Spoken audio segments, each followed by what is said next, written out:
The following program is a collection of stooges talking about happenings in the sports world. It is meant to be comedic informative. The opinions expressed on this show do not necessarily reflect the beliefs of their peers, their boss, or ESPN. There may be some cuss words because that's how humans in the real world talk. If you are young, please seek permission before watching any further. Hey. What? Let's go. This show stinks, and the fact that you listen, we are very, very thankful for. McAfee on the line with a gorgeous assist. The all-time leading tackler for the Green Bay Packers. You pink. Stop! Damn it! Be a friend, tell a friend something nice could change their life.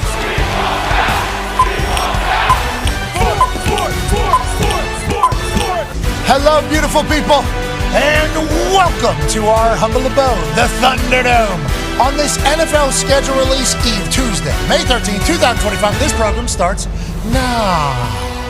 Sports are happening all around us. Last night was a big night for the NBA as the draft lottery took place, and everybody immediately said it was rigged. The Dallas Mavericks, with a 1.8% chance to win the draft lottery and have the number one overall pick, presumably for Cooper Flagg, ended up winning the draft lottery right there on TV. Now, the way Mark Tatum in the NBA decided to do it was certainly interesting. Anytime you have two people left for something and there's only going to be one winner, especially a number one overall pick, we believe that you should probably showcase who's the first overall pick so there can be a celebratory moment as opposed to, Spurs, you get the number two, and also that means Dallas gets number one. Should be a celebratory moment. Obviously, it was for the people in Dallas, especially after how the year has gone. Obviously, Luka gets traded away from the Dallas Mavericks. Here's Nico and the boys back in Dallas. 1.8% chance. We did it. Now, as they were reacting in complete surprise, everybody on the internet said it was no surprise. Everybody said that this was kind of a rigged situation. They made a move for the NBA. Luka to LA was obviously a massive storyline, brought a lot of people back to the NBA as maybe their ratings were kind of dwindling. And in return, the NBA paid him back by giving him the number one overall pick. Now, what will they do? Well, that ain't what Ernst & Young, the accounting department, says. That's right. They overlooked the entire process. And I don't know how you would rig a lottery with the balls, and we've seen the balls, and they had to pick 4 different balls to be able to get the Mavericks in there and whatever the case is. And people are always going to say something's being worked, especially if they end up not winning.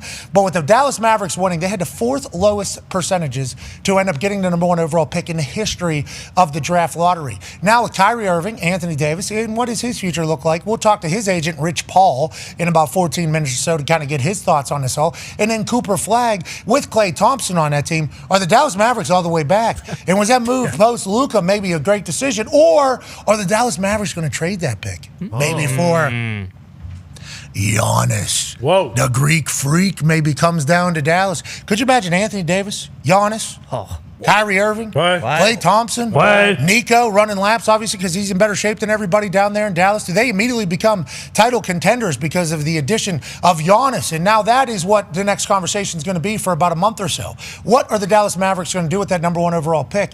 I appreciated the way Cooper Flagg handled it all last night because every time he was being talked to or talked about, it was in the assumption that he was going to be a member of the Dallas Mavericks. He was going to be the number one overall pick. The draft hasn't happened yet, just the lottery. He answered all the questions, I think, perfectly. I think he handled himself like a complete professional, and I think Cooper Flagg is obviously going to be a dog. Now, if the Indiana Pacers would like to make some moves, get up number one overall, I would certainly love to see the flag land itself right here in Indy. But the question now is, what is Dallas going to do with the greatest card in the game, which is number one overall pick, with a certified, legitimate NBA pro on the horizon, and Cooper Flagg is what everybody is kind of talking about. So the NBA had a big-time night last night. Congrats to them. Obviously, they had some NBA playoff games as well, and the NHL had playoffs, and the NFL is releasing its schedule tomorrow. Holy hell, sports are happening at a rapid rate. We'll be talking about it all. Dan Orlovsky will join us in the next hour. Can't wait. Just have no idea what he's going to say. Been a while. Anything. I literally have no idea what he's going to say. I assume he's been watching a lot of film. He's got a lot of ideas. There are some things happening around NFL camps. Obviously, OTAs don't really start for a lot of teams until the end of May, but we're getting stories from OTAs. Like, for instance, in Cincinnati, Trey Hendrickson showed up today in a polo. Yeah. Okay. Yep. Showed up in a polo, walked onto the field with the lads who are working, which I believe are the rookies, young guys in this entire thing. Trey Hendrickson there showing face. Does this mean they are currently negotiating?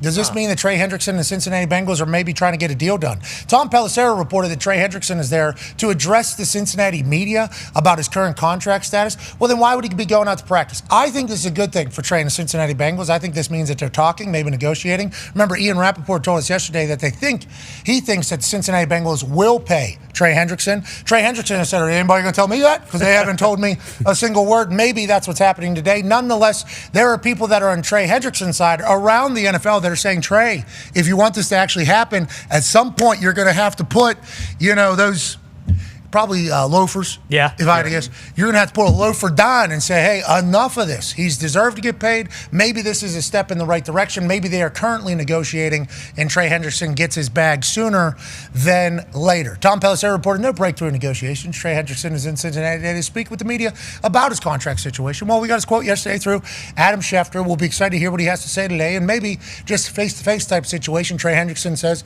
let's get a deal done. Nonetheless, there's more than that happening around the NFL. There's a lot of schedules or a lot of games that have been leaked. The full NFL schedule will be released tomorrow. All the social media teams from around the league are preparing themselves. Yep. They're going to be judged harshly on how they roll out the schedule. We'll be excited to see who comes through. Ian Rappaport told us the Arizona Cardinals are going to have a good one. Yeah. He did.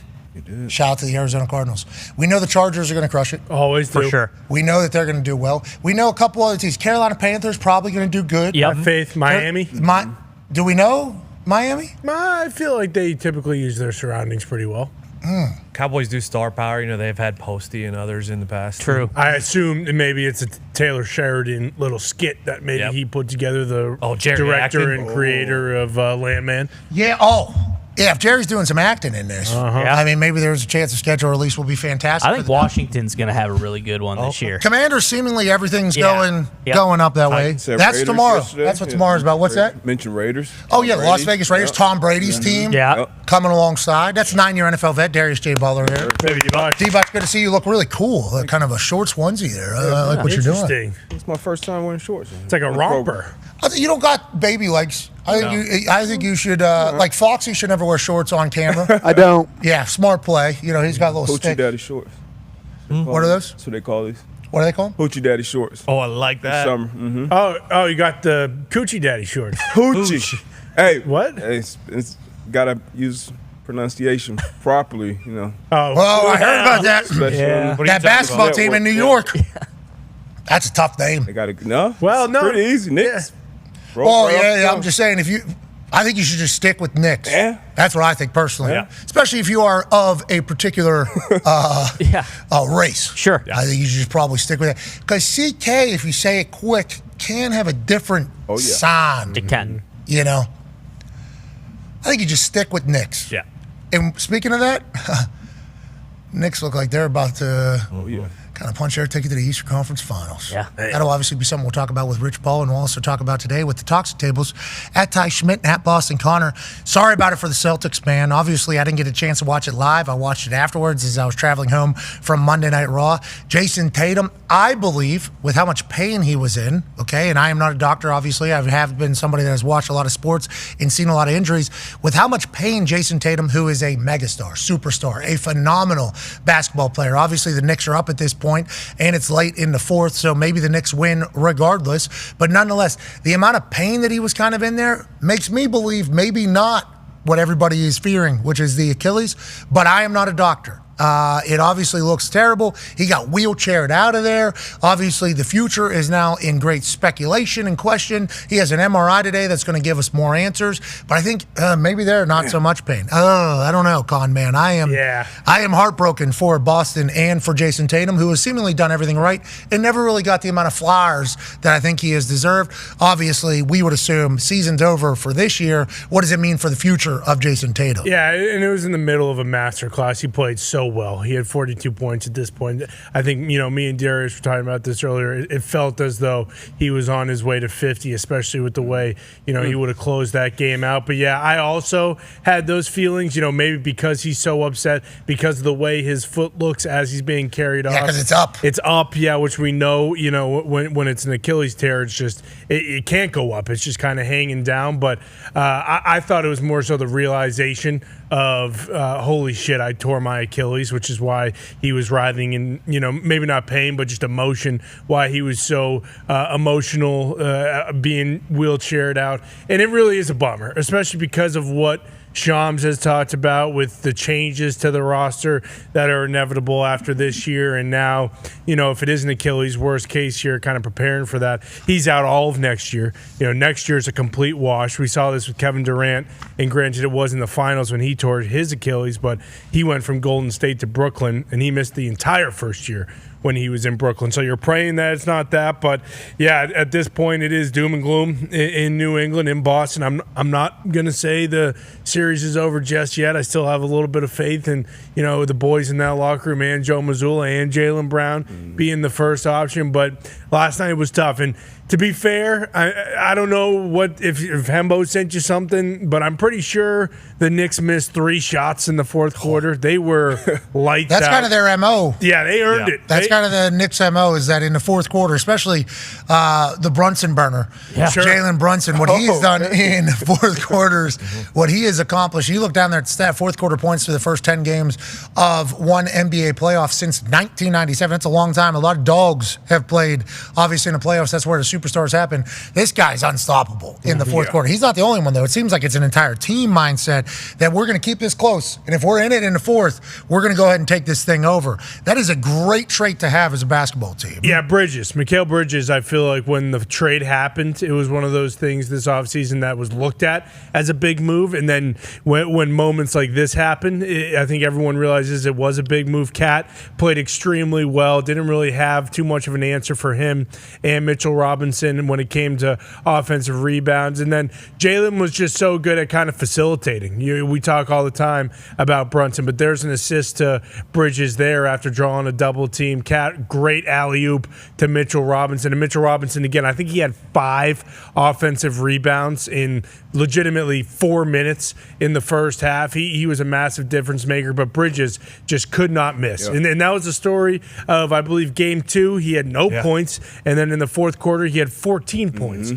So they really did. They won this game. I wouldn't say it was completely over when Tatum got hurt, but they were definitely on their way to a victory. And the best part of this game, maybe not the worst part, rather, would be just the arena itself. It was electrifying in there. The Garden showed up. Yeah, not only the Garden, out on the streets as well. And I had a chance to be in New York. I forget who they beat. That was the Pistons. Yeah, they beat the Pistons. They beat Jalen Brunson hits that 3. Game 6. To win in Game 6. And this is what it was like. I mean, New York City has come alive. And obviously, the Knicks have always been a team. What's their name? The full name? The New York Knicks. D-But, what is the name? I mean, as long as I was born in 86, I've only heard them called. Oh, you mean the old school name, when they weren't drafting players based on some things? What's that? We learned in the city with Bill Simmons about some of the people that back then the teams would avoid certain players when they were drafting when they received the number 1 and number 2 overall pick. And actually, funny enough, maybe that's why the old name of the New York team was like that, because it is pretty screwed up. Yeah, well, there's people trending for saying the old school name, trying to really showcase a basketball. Nonetheless, the New York Knicks fans were in absolute abundance on the streets, shutting down this city. Now, this has happened on multiple times during this playoff run. It's a beautiful thing what sports can do, legitimately. And obviously, they're up 3-1, and we've talked about these stats, especially with the Pacers being up 3-1 over the Cleveland Cavaliers, and it's going to come up here continually. It's like 96% of the time a team is up 3-1 in the playoffs in the NBA. They have gone on to win that series. And all eyes now in the Eastern Conference. And once again, sucks for Tatum, sucks for the Celtics. We are incredibly bummed out. It looks as if both of them have to get the job done still. Joe Mazzulla is not just going to roll over. We understand that the Celtics aren't going to do that. Cleveland Cavaliers, Donovan Mitchell, game time decision, not just going to quit. We understand that they're both great teams. There's a reason they're still around. But all eyes now are on the Pacers and the Knicks in the Eastern Conference Finals. And obviously Tyrese and Jalen, they had a little bit of heat last year whenever they were battling. This is a good old school rivalry that's potentially being renewed. And I think it's good for basketball that it's happening. Old school rivalry coming back. Rick Carlisle, after his last win over the Cavs, became the all-time winningest head coach in Pacers history when it comes to postseason wins. And you're talking about the different media markets. You know, Knicks obviously in the biggest media market, and us not so much here. So if we can have a good battle and come out on top, if you're a Pacers fan, that'll be huge for the overall brand for the Pacers and a guy like Tyrese Halliburton, who has been phenomenal. But we talked about it being a team effort. That's kind of how the Pacers come to play week in and week. I mean, day in and day out. You don't know who's going to be that guy, who's going to have a big game on offense, on defense, who's going to show up. And it was like that last night with the Knicks when they were closing going up 3-1. You know, you have 4 guys that scored 20 points. Obviously, Brunson led the way with 39. But, yeah, man, it's going to be a big-time matchup if and when it happens. We know long-term storytelling with WWE. We saw Brunson and Halliburton in the ring, so that would be awesome if they actually face off in the conference finals. Yeah, whenever we went into the garden and did some gardening last year and knocked off the New York Knicks, obviously they were not healthy, you know, and somehow the Pacers remain healthy and everybody else somehow isn't. Is that something that we're going to compliment? Maybe the conditioning, the depth of the team and everything like that? I don't know if that is a basketball conversation that takes place. I'm not going to put it in there, but the Pacers do seemingly show up in the biggest moments, and all of their guys are doing it, especially over the last couple of years. And for the first time that I've seen, Tyrese Halliburton was on a lower third on First Take, and it was like, who wins a title first, Ant-Man or Halliburton? Let's go. And it's like, Tyrese. Hell yeah. Feels like you're finally getting a little bit of love, brother. You've been our leading man out here. And ever since you got traded, we have loved him. And the way Carlisle coaches, the way the team runs, the Pacers are the real deal. But so are the New York Knicks. Yeah. And they got a toughness trait. Now let's go to one half of the Hammer. Dahn. Cowboys AP Tone. To win the East now, what are the odds sitting at? So to win the East, the Knicks are at plus 120 and the Pacers are at plus 200. So they're pretty close there. A little bit of respect there, but I was just laughing because I was looking at the NBA championship odds, and the Pacers still plus 900. Right behind them, those down 3-1 are the Cleveland Cavaliers, potentially without their best player, which is hilarious. But no, to win the East, the plus 120 for the Knicks, plus 200 for Pacers, that feels respectable. Yeah, it does. It keeps them in the game. And obviously, you go back to the series is whatever the Pacers are minus 300. The Minnesota Timberwolves are minus 5,000. Yep. Okay, they're minus 5,000, up 3-1. Obviously, Steph Curry on the bench last night. Ant-Man goes bananas. I got a chance to watch the tail end of that live and then catch up with the rest of that game. Jimmy Butler tried his best. I understand they're trying to do their thing. Steve Kerr's trying to do it without Steph. That's going to be a very tough thing. That Timberwolves team, phenomenal. And then you think about the Oklahoma City Thunder, here we go. You know, that thing's obviously tied 2-2 at this moment, but whenever you think about OKC and Ant-Man, that's young. That is very young there. And then you go over to the East. You got Jalen Brunson and the boys taking on Tyrese and the boys. That's young there. Yeah. It's almost the dawning of a new day for this particular playoff run. I love everything about it. I think the association has shown up in a big way. The Tatum injury sucks. That is devastating, but I think the NBA still continues to deliver. Yeah, I'm not sure. I'm not sure if it was the Luka and the Mavs who got rid of the Thunder last year, or if it was the T-Wolves who eliminated the Thunder. Maybe check that, because that would be another one of those kind of budding rivalries similar to, Pacers and the Knicks. I will say, with the teams that are kind of left, especially the environments, I think maybe when it comes to broadcast, we just do arena and fans. Because personally, and maybe this is just my thoughts, like when it comes to the environments, man, like whether it's the Boston Garden, whether it's Madison Square Garden, whether it's, Indiana, whether it is the T-Wolves, even Oklahoma City, like the environments themselves are so sweet. So like I like the announcers. I think we can just scratch them. I think we can kind of just send them out to pasture, and then we just let these environments kind of eat. The situation that you're referring to, like last night, we avoid that completely, especially if the Knicks continue on. But it also just kind of gives these fan bases some time to shine. Yeah, we get it. Yeah, and everybody's looking for a shot to shine. Exactly. And these fans are certainly showing up in a big way. Started with 16, counting down to 1. Well, and now we're almost at 4, and boy, we're about to start dancing. I know for golf, YouTube TV gives you an option. Nick sent this to me last night for a second option just to listen to the course sounds. So I don't know if they do that for NBA. That'd be cool. Games. They might do that on the new the new platform. New platform launching. Yeah, might do it on that. ESPN flagship. Learned Rich Eisen's coming back to ESPN. Shout out Rich. Rich. It's been a we while. love Rich. 20-some years. Wow. Yeah, I'm a big fan of Rich Eisen. Rich has been very nice to me, very cool to me. Thanks. He's going live noon to 3, I believe, Eastern on ESPN Plus. Good time slot. And Disney Plus. Respect. Can't watch. Yeah, I don't know. Son of a bitch. That feels very interesting, but also love Rich Eisen. So I am cool with whatever. That's a fascinating thing. Nonetheless, the ESPN flagship that's about to be launched, I think it's going to have everything that ESPN has. $29.99 a month, all to find in one area. Good luck to everybody and all parties involved there. And shout out to Rich Eisen coming back, one of the men who built, ESPN, especially alongside of his Sports Center run back in the day. First ever hire for NFL Network, Rich Eisen. Yep, wow. On-air hire. Yeah, so, he's been there, done that, coming back to ESPN feels like a full circle moment. Noon 3 is fascinating for sure. Is that a message? I don't know, but yeah, cool, whatever. But nonetheless, we're happy Rich is back. We're excited that ESPN is launching this flagship thing. And $29.99, I'll be excited to see who all, because I think that's the game. Yep. That's the game, is trying to figure out what people value, what they don't value. I assume it'll all work out. What are they going to call it? Sorry. I don't know. I believe it's just called ESPN. I don't think there is like a big grandiose name or anything. I'm happy to hear that because I think they were trying to figure out a name there for a bit, and no matter what you go with, it's not going to be more synonymous with ESPN than ESPN is. Correct. Yeah. So I'm not privy to those conversations, but I will say good luck to all the people that are involved. Are we on it? I think so. They said we were. I don't know if that'll be a conversation for a different day, but I think we're going to be on there. Cool. So we're at the same. Yeah, so how does You got choices right there. This one or this one. I respect it.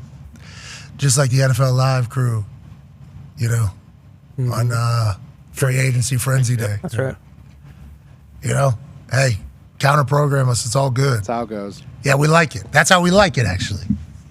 Yeah. Motherfuckers might learn, but we do like it. And we have responses as well. I just wish we could watch Rich's show. Bingo. So We haven't been able to watch it for years. Time. We haven't been able to watch it for years. So whatever I heard, and I might have been a part of even, that entire thing potentially coming back. I don't know who wants to tell stories and what stories will be told of it all. But it's like, as soon as I read on Schefter's Suite that it's noon to 3, I'm like, so we can't have him on the show. We could do another collab Can't hour. have him on the show and also can't do it. All right. Joining us now, ladies and gentlemen, is a man who knows more about what happened last night than we do, knows more about what's potentially coming in the future than we do, and a man who obviously knows the association inside and out. He's the founder of Clutch Sports Group, also Clutch Athletics, also a man who is going to go down as one of the greatest hustlers in the history of the United States of America. A phenomenal businessman, a friend of the program. Ladies and gentlemen, Rich Paul. Yeah, Rich. Rich, what up, dude? What's up, fellas? How y'all doing? Hey, I'm great. Not as good as Anthony Davis and that Dallas Mavericks team and your friend Nico, though. Hey, we got the #1 overall pick. What are your thoughts on that? And did I speak out of pocket there, assuming Anthony Davis was excited about what happened last night as well, Rich? No, I think everyone was excited. I think, happy for those guys. I think good things happen to good people, and Nico is one of those good people, and so it's going to be exciting for the Mavericks with Cooper Flag. I think it's good.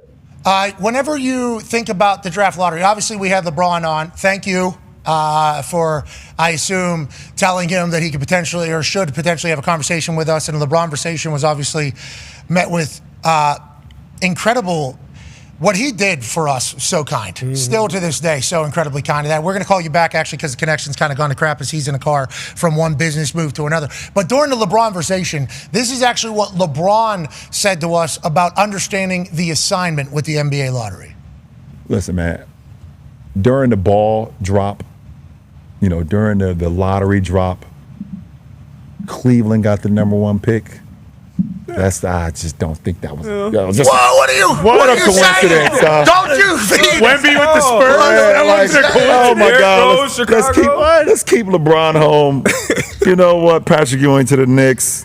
Derrick Rose to the Bulls. Like, I understand the assignment, guys. I had to make sure that, I had to do my part. I didn't want to be a fuck up. I just didn't want to be a fuck up, man. Like I said earlier in the show, no one gets this opportunity, man. It's 0 to none, and I couldn't be a fuck up. So that's what came with it. Amen. I appreciate that mindset out of LeBron, but him saying that, and obviously the Dallas Mavericks having a 1.8% chance to get the #1 overall pick has obviously recirculated around the internet. And Kyrie Irving even put 1.8% with double cry. It's like everybody's reaction around the NBA is like, What are we doing here? This is real. What are we doing here? Why are we doing the entire kind of song and dance whenever we kind of understand what's going to... Yeah, Kevin Love's just like, come on, what are we even talking about? Now, I'm not saying players would be on the inside of this information anyways. Players, obviously, we saw what Draymond Green said to the ref the other night. Players are living in the same reality that we are in, and it affects their life a lot more. But Ernst & Young, the accounting services, they oversee it. So I don't think Ernst & Young is necessarily thrilled that people automatically assume that this is a rigged gimmick. But I do know that Mike Greenberg, the impassioned speech that he gave this morning about the lottery and what it does for the sport and what it does for teams that are trying to get the number one overall pick and inevitably they don't get it, I did appreciate that. And now he started popping off at the mouth about how the NFL needs to start doing this. Yep. Greeny, we love you. You're in multiple Hall of Fames. You're going to end up in more Hall of Fames. The NFL is good. Okay, the NFL, we are A-OK in the NFL, but the NBA and the NHL instituting these lotteries and then having a higher percentage if your team stinks to get the number one overall pick. Inevitably in the NBA, the worst team in the NBA the previous season has never gotten the number one overall pick. This year, actually, the Utah Jazz had a 14% chance. We talked to Ryan Smith, the owner, and they end up with the 5th overall pick, actually. What's the 5th overall pick in any NBA draft? You're right. Nobody knows because that is kind of how the NBA draft goes in this entire thing. Ryan Smith put out a tweet this morning. I woke up frustrated, went for a run, probably played some hoops, audibly screamed, sun peeked over our mountains, ran into a fellow disappointed Jazz fan, remembered this is Utah. So getting back on the horse with the best fans in the league because it's what we do here. Goal doesn't change. Now, goal is certainly different now. Whatever you were going to get, the goalposts have certainly changed a little bit. Rejoining us, ladies and gentlemen, founder of Clutch Sports, Rich Paul. Yeah, Rich. Rich, good to see you. Appreciate you jumping back in. It's our fault, not yours, on the technical aspect of it. But there is like an illusion that this is kind of a rigged operation for people. Why would it be for the Dallas Mavericks in your eyes? And why do you think the Dallas Mavericks? Why do you think people think the Dallas Mavericks got this? Just because Nico traded away Luka for the good of the NBA? Is that kind of what the conspiracy is? Yeah, I don't believe any of that. I think, they had the 1.8% chance. It's happened before several times. So, I know what people may think and the conspiracy things, but that couldn't be further from the truth.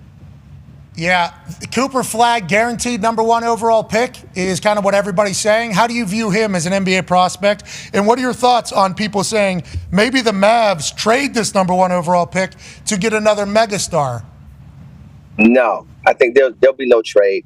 I think the Mavs take him, and I think it's the right thing for the kid. Look, obviously there's been some teams there that would have loved to have him, but I think when you look at Cooper Flagg, look at where he's at today, his ability to develop next to guys like AD and Lively, and also playing with the Kyrie once he's back, I think it helps him. Oftentimes guys go number one, and we put so much expectation on these young players, and that's not really realistic. And so this allows him to develop on a real timeline. He gets to play through mistakes without all the pressure being on him to throw the ball and expect him to get 25, 30 points a game. That's not realistic, especially equating to wins. And so I think this would be a great environment for him. Not saying that if he went to Utah, if he went to San Antonio, it wouldn't. And I know you think number one, you think the guy right away, but it's okay to develop into the guy. Like, there's nothing wrong with developing into the guy. So I think this will be a good fit for him. Dallas was in the play-in game, which I think is why everybody's so mad. It's like this team was good. They got a lot of great pieces. They were obviously injured for a large portion of the back half of the season post the Luka trade. What could they possibly be, especially with Cooper Flagg coming in? For us, we don't really know the ins and outs of the salary. So, like, a rookie deal is obviously much more feasible than a veteran deal. So whenever you can get a rookie contract into your room, especially at a key position like quarterback or something in the NFL, you want to do that. In the NBA, Cooper Flagg's deal a massive benefit for them in how they can shift the salary cap, or is everybody getting paid a shit ton of money, especially the number one overall pick? Well, it's not just the contract; it's the production from a play perspective as well. So that's why he won't be traded, because trading, you hope to have a player at his level being paid what he's being paid, although that number one money is a lot different than the supermax player's money. And so if you can get the production level high and the pay potentially lower than what it normally would be if you had to have a supermax guy come in, that's really helpful to the team and their flexibility moving forward and things of that nature. And so once you start getting to the first apron and the second, it just makes things too difficult. So this is why, to me, as well as just who Hooper could become, I think you keep the pick. I think Dallas will keep the pick.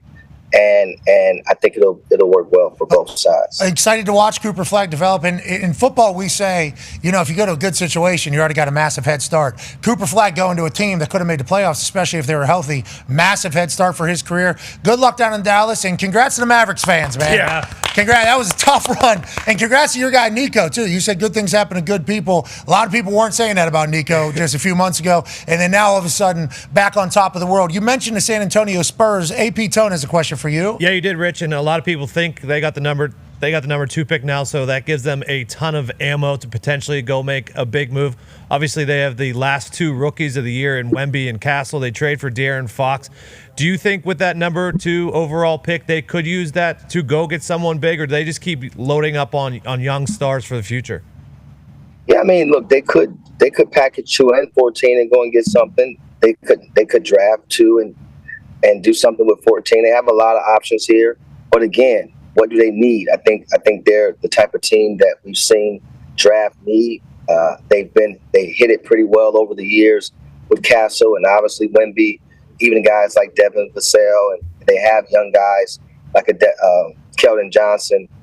So they have a good young core, and then when you add like a De'Aaron to that, again, it's San Antonio, so it wouldn't surprise me. They're going to be very strategic about it. They're going to be patient about it. And when they do things, they do it with intent and purpose.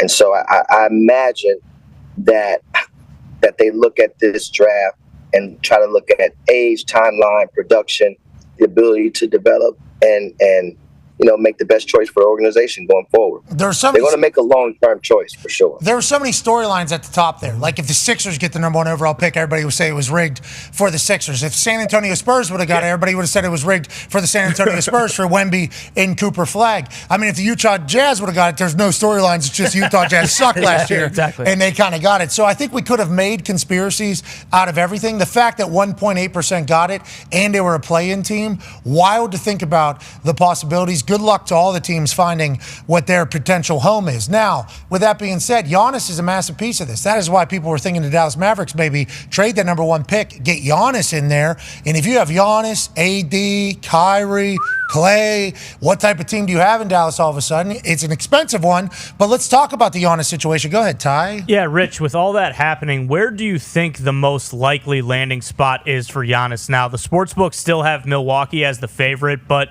it's come out that he'd be interested in playing in a no income tax state. I think that's why a lot of people maybe made connections with the Mavericks. But considering everything that happened last night and kind of what we've heard so far, what do you think the most likely landing spot for Giannis is?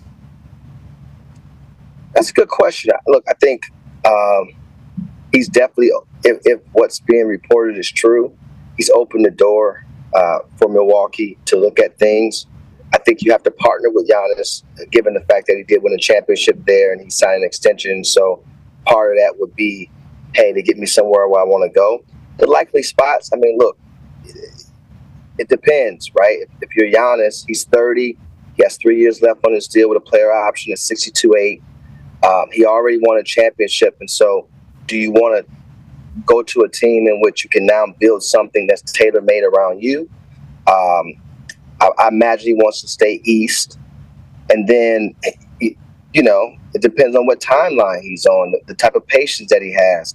And in that case, then you can look at him staying right there in Milwaukee if he has the patience to allow them to kind of regroup or readjust here. So, look, targets, I don't like to play fantasy basketball, guys, but, there's several teams out there that he could be traded to with assets that can come back.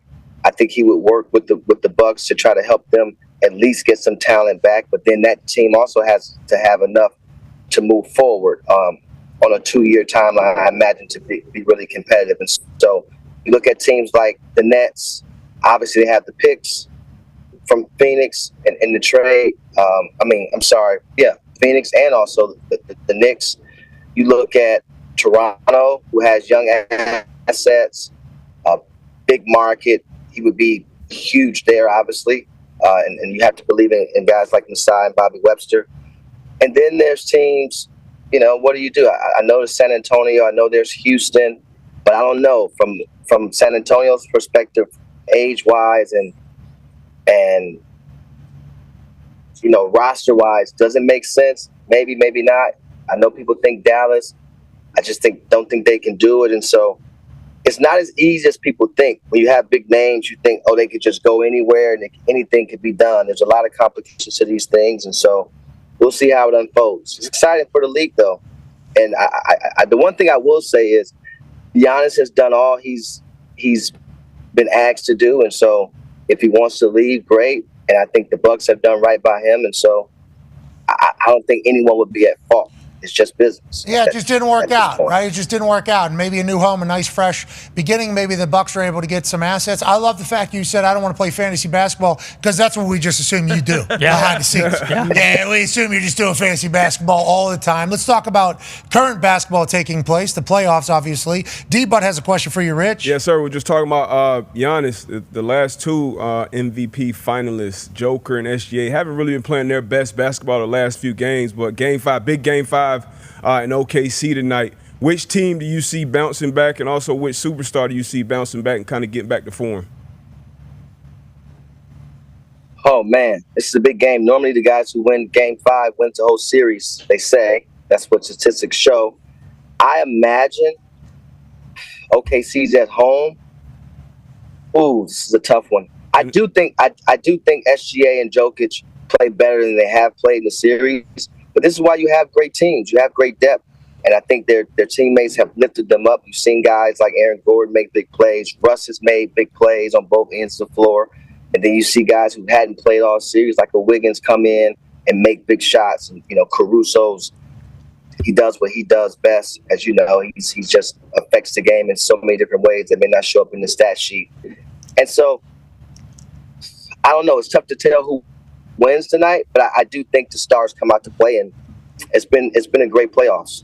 Yeah, I think it has been a great playoffs. And you talk about the teams and the depth, not just the superstars playing their best. Can we chit-chat about LeBron saying on Mind the Game about how there's 8 other guys on the court and everybody attacking him for that? What do you think he meant by that? And how much is it such a team basketball thing whenever it gets to this stage of the playoffs? Because I think a couple stars can carry you through the regular season. Mm-hmm. I think a couple stars can win you a lot of games. But when you get to the playoffs, every team has guys. Every team has stars. Every team has depth. What do you think about what LeBron said and the reaction that came from what he said? Well, I think anytime LeBron says something, it's always going to go viral. But it's always been a team thing. It's never been an individual thing. And if you look at the teams that's won championships, those have been really great teams. You can't look at a team that has won and say, they had one great player, and so he led them and they won the game or they won the series. That's always been very misleading, and it goes back to any of the GOAT conversations you want to have. You got to compare the GOAT with their teams and also their front offices that help make the decisions to put the players around them. And so I think, LeBron's going to always be criticized. Whatever he says, people are going to look at it a certain way. But I think he's right. I think, and people say, well, I'm just being biased, obviously, because that's my brother. But it's just, when you know basketball, you understand that you have to be able to go 8-9 deep. You have to be able to have flexibility and be able to change in terms of matchups. Like you look at this Cavs-Pacers series. I imagine, I'm looking at it, the Pacers have been benefiting from the Cavs not going small.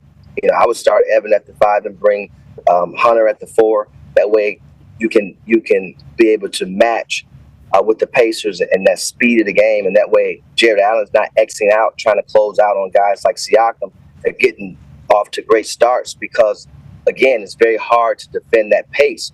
But if you can match that pace by adjusting the game plan a little bit and starting Evan at the 5 and putting DeAndre Hunter at the 4, now that gives you another guy on the floor, a spacer, and then a guy that can defend. And so it may slow them down in their fast start.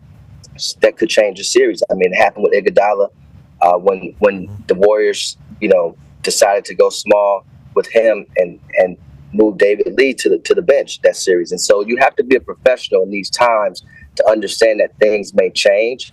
And so that goes to having depth. You can't do that with just 2 stars. Everyone was so gung-ho about Luka and LeBron.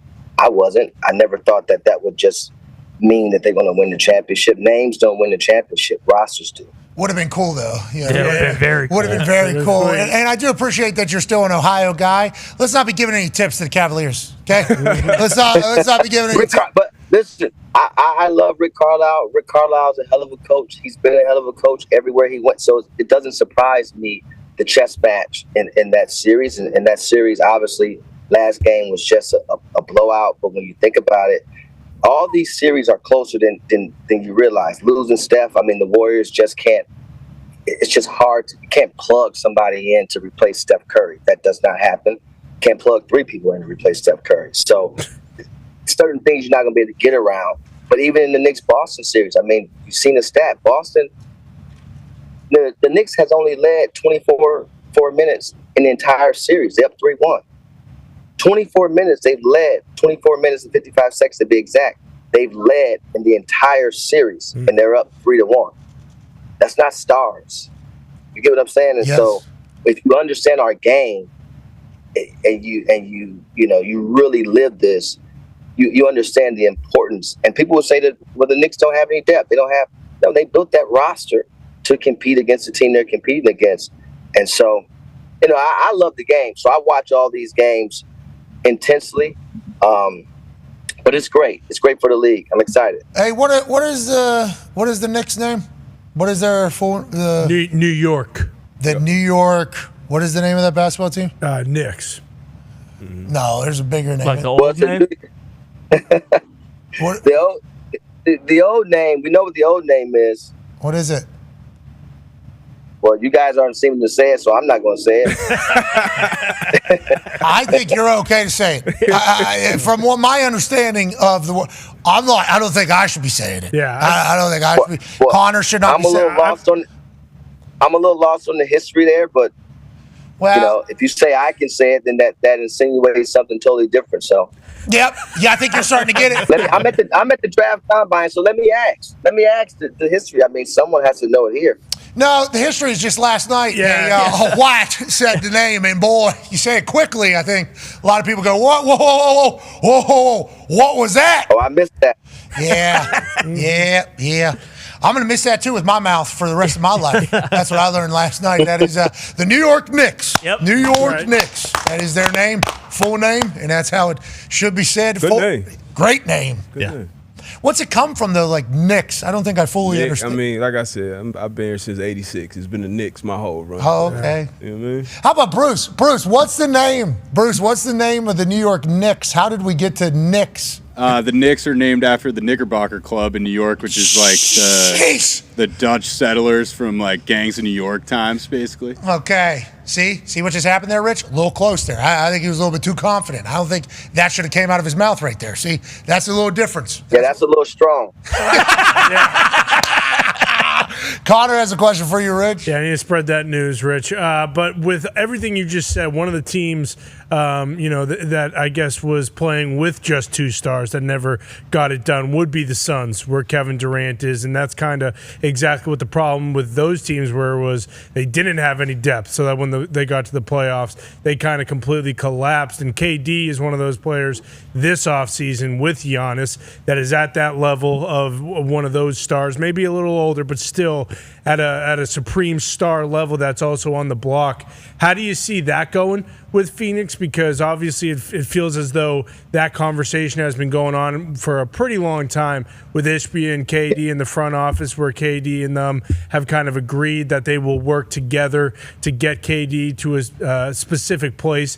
Do you think Giannis is kind of available for a place like that, and KD with Milwaukee? And then for you personally, on the agent side of things, when does this really start heating up? We know the draft is pretty soon after the finals are over, but when for agents is it heating up? Is it now? Like, do you think Giannis's agent is making calls now, figuring stuff out with certain teams? Is it till after the season, or when is that going to happen with Giannis and some of the teams? And then what about Kevin Durant in the Suns? Well, I think the Kevin Durant Giannis piece is definitely a no-go. That doesn't work the timeline for the Bucks, and obviously Phoenix will love that. But I think Kevin Durant is Kevin Durant, so we don't have to spend too much time there. We know who he is and what he brings to the table. It's just about cohesiveness, and sometimes you get to a place where you just don't have that balance amongst rosters. I think I talked about it, and everyone kind of went in the uproar when I talked about the Miami Heat and what people thought was a big three and what I didn't think was a big three. That wasn't a knock to Chris Bosh. That was actually tipping my hat and the respect to Chris Bosh because of the sacrifice that he had to make to have cohesiveness to win championships. And so in Giannis's case, though, from an agent perspective, yeah, I think you sit down with your client and really have the hard conversation with them. But you got to understand, guys, most athletes don't like to be the bad guy. They don't like to make these type of decisions, and they don't like the fallout that comes behind it. And so it's not as easy as people think because no one wants to get the blame. I'm a very straightforward, very matter-of-fact guy. So if it's time to go, it's time to go. And you don't have to be necessarily apologize about it. It's business. We've done great business, and it's time to move forward. And how can we help each other? It's a conversation that needs to be had. Everyone does their job differently, definitely different than me. I know that for a fact. So it's just one of those things. But I imagine Giannis has said what he really feels, and I think there's a world where you do this with the team that he's currently on and show that respect if that's what he really wants to do. And then the work starts now. Yeah, we're at the NBA Combine, so everyone's here. Every team is here, and decision makers are here for the most part, except for the teams that are currently playing. And so it's a lot that can be done and can be talked about. And so these things take time, though. It's not as easy as people think. It could be something that draft day, could be later on, but just depends. Just depends. Hey, so you're at Draft Combine. I think Shams is there, and he mentioned the same thing yesterday about how all the decision makers are there. Shout out to Shams, by the way. Shout out to Shams. Just saw Shams, the hardest working man in the business. In your business, I like that. I respect that. In the basketball world, I think that could be. In the basketball world. Yeah, in the basketball world. And he's still so handsome, too. I don't know how he pulls it off. Legitimately. He butchered a Dark Knight quote yesterday. Very badly. Embarrassed his whole family, really. But whenever we talk about what he does from a basketball standpoint, he mentioned that Draft Combine being a big mingle because we have like a tampering period here at the NFL Combine where everybody comes to Indianapolis and all the agents are here and everything like that. I don't want to say that's what you're kind of saying this is right now, but now that the draft lottery is kind of set, now that everything's kind of in order, do we know everybody that wants to be on the move? Like we know KD, we know Giannis potentially, we know the Lakers are looking for a center. At this point, do we kind of know what everybody's looking for? And is that why this is such a good gathering of the minds in Chicago? Yes and no. I think that, again, the players, we know which players want to be moved, but we don't know which team want to move players. And so that's why I think it's at a disadvantage for players. You know, it's like the dealer only showing one card.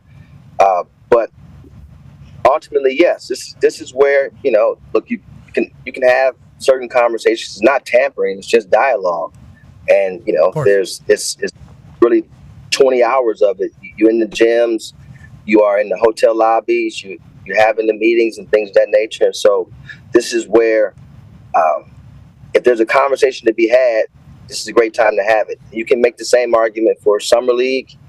Sometimes you can make the same argument for, you know, Final Four. Sometimes, you know, wherever you can get close to other decision makers, dialogue can be had from a business perspective. So, as always, Combine is always a good place to be. I love that. I can't wait to hear what comes from it. We appreciate you joining us. I can't wait to see what the internet says. What you said was outrageous today. Every time you come on, something you say just absolutely rose, which is why we appreciate the hell out of your perspective. And thank you for taking time out of your Draft Combine negotiation conversation time to chit-chat with us. It's always great to come on, guys. Who's winning it all this year? You know what?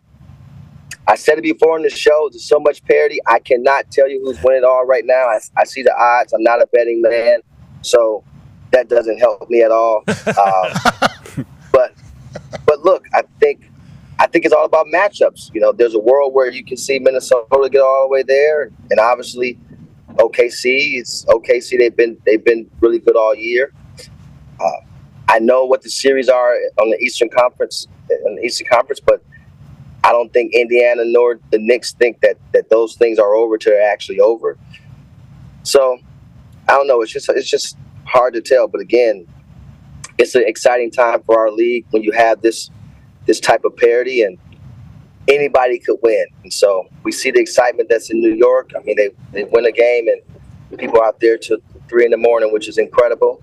I think the Garden is the best arena at this time to be in. But we'll see. Whoever goes, I'll be there.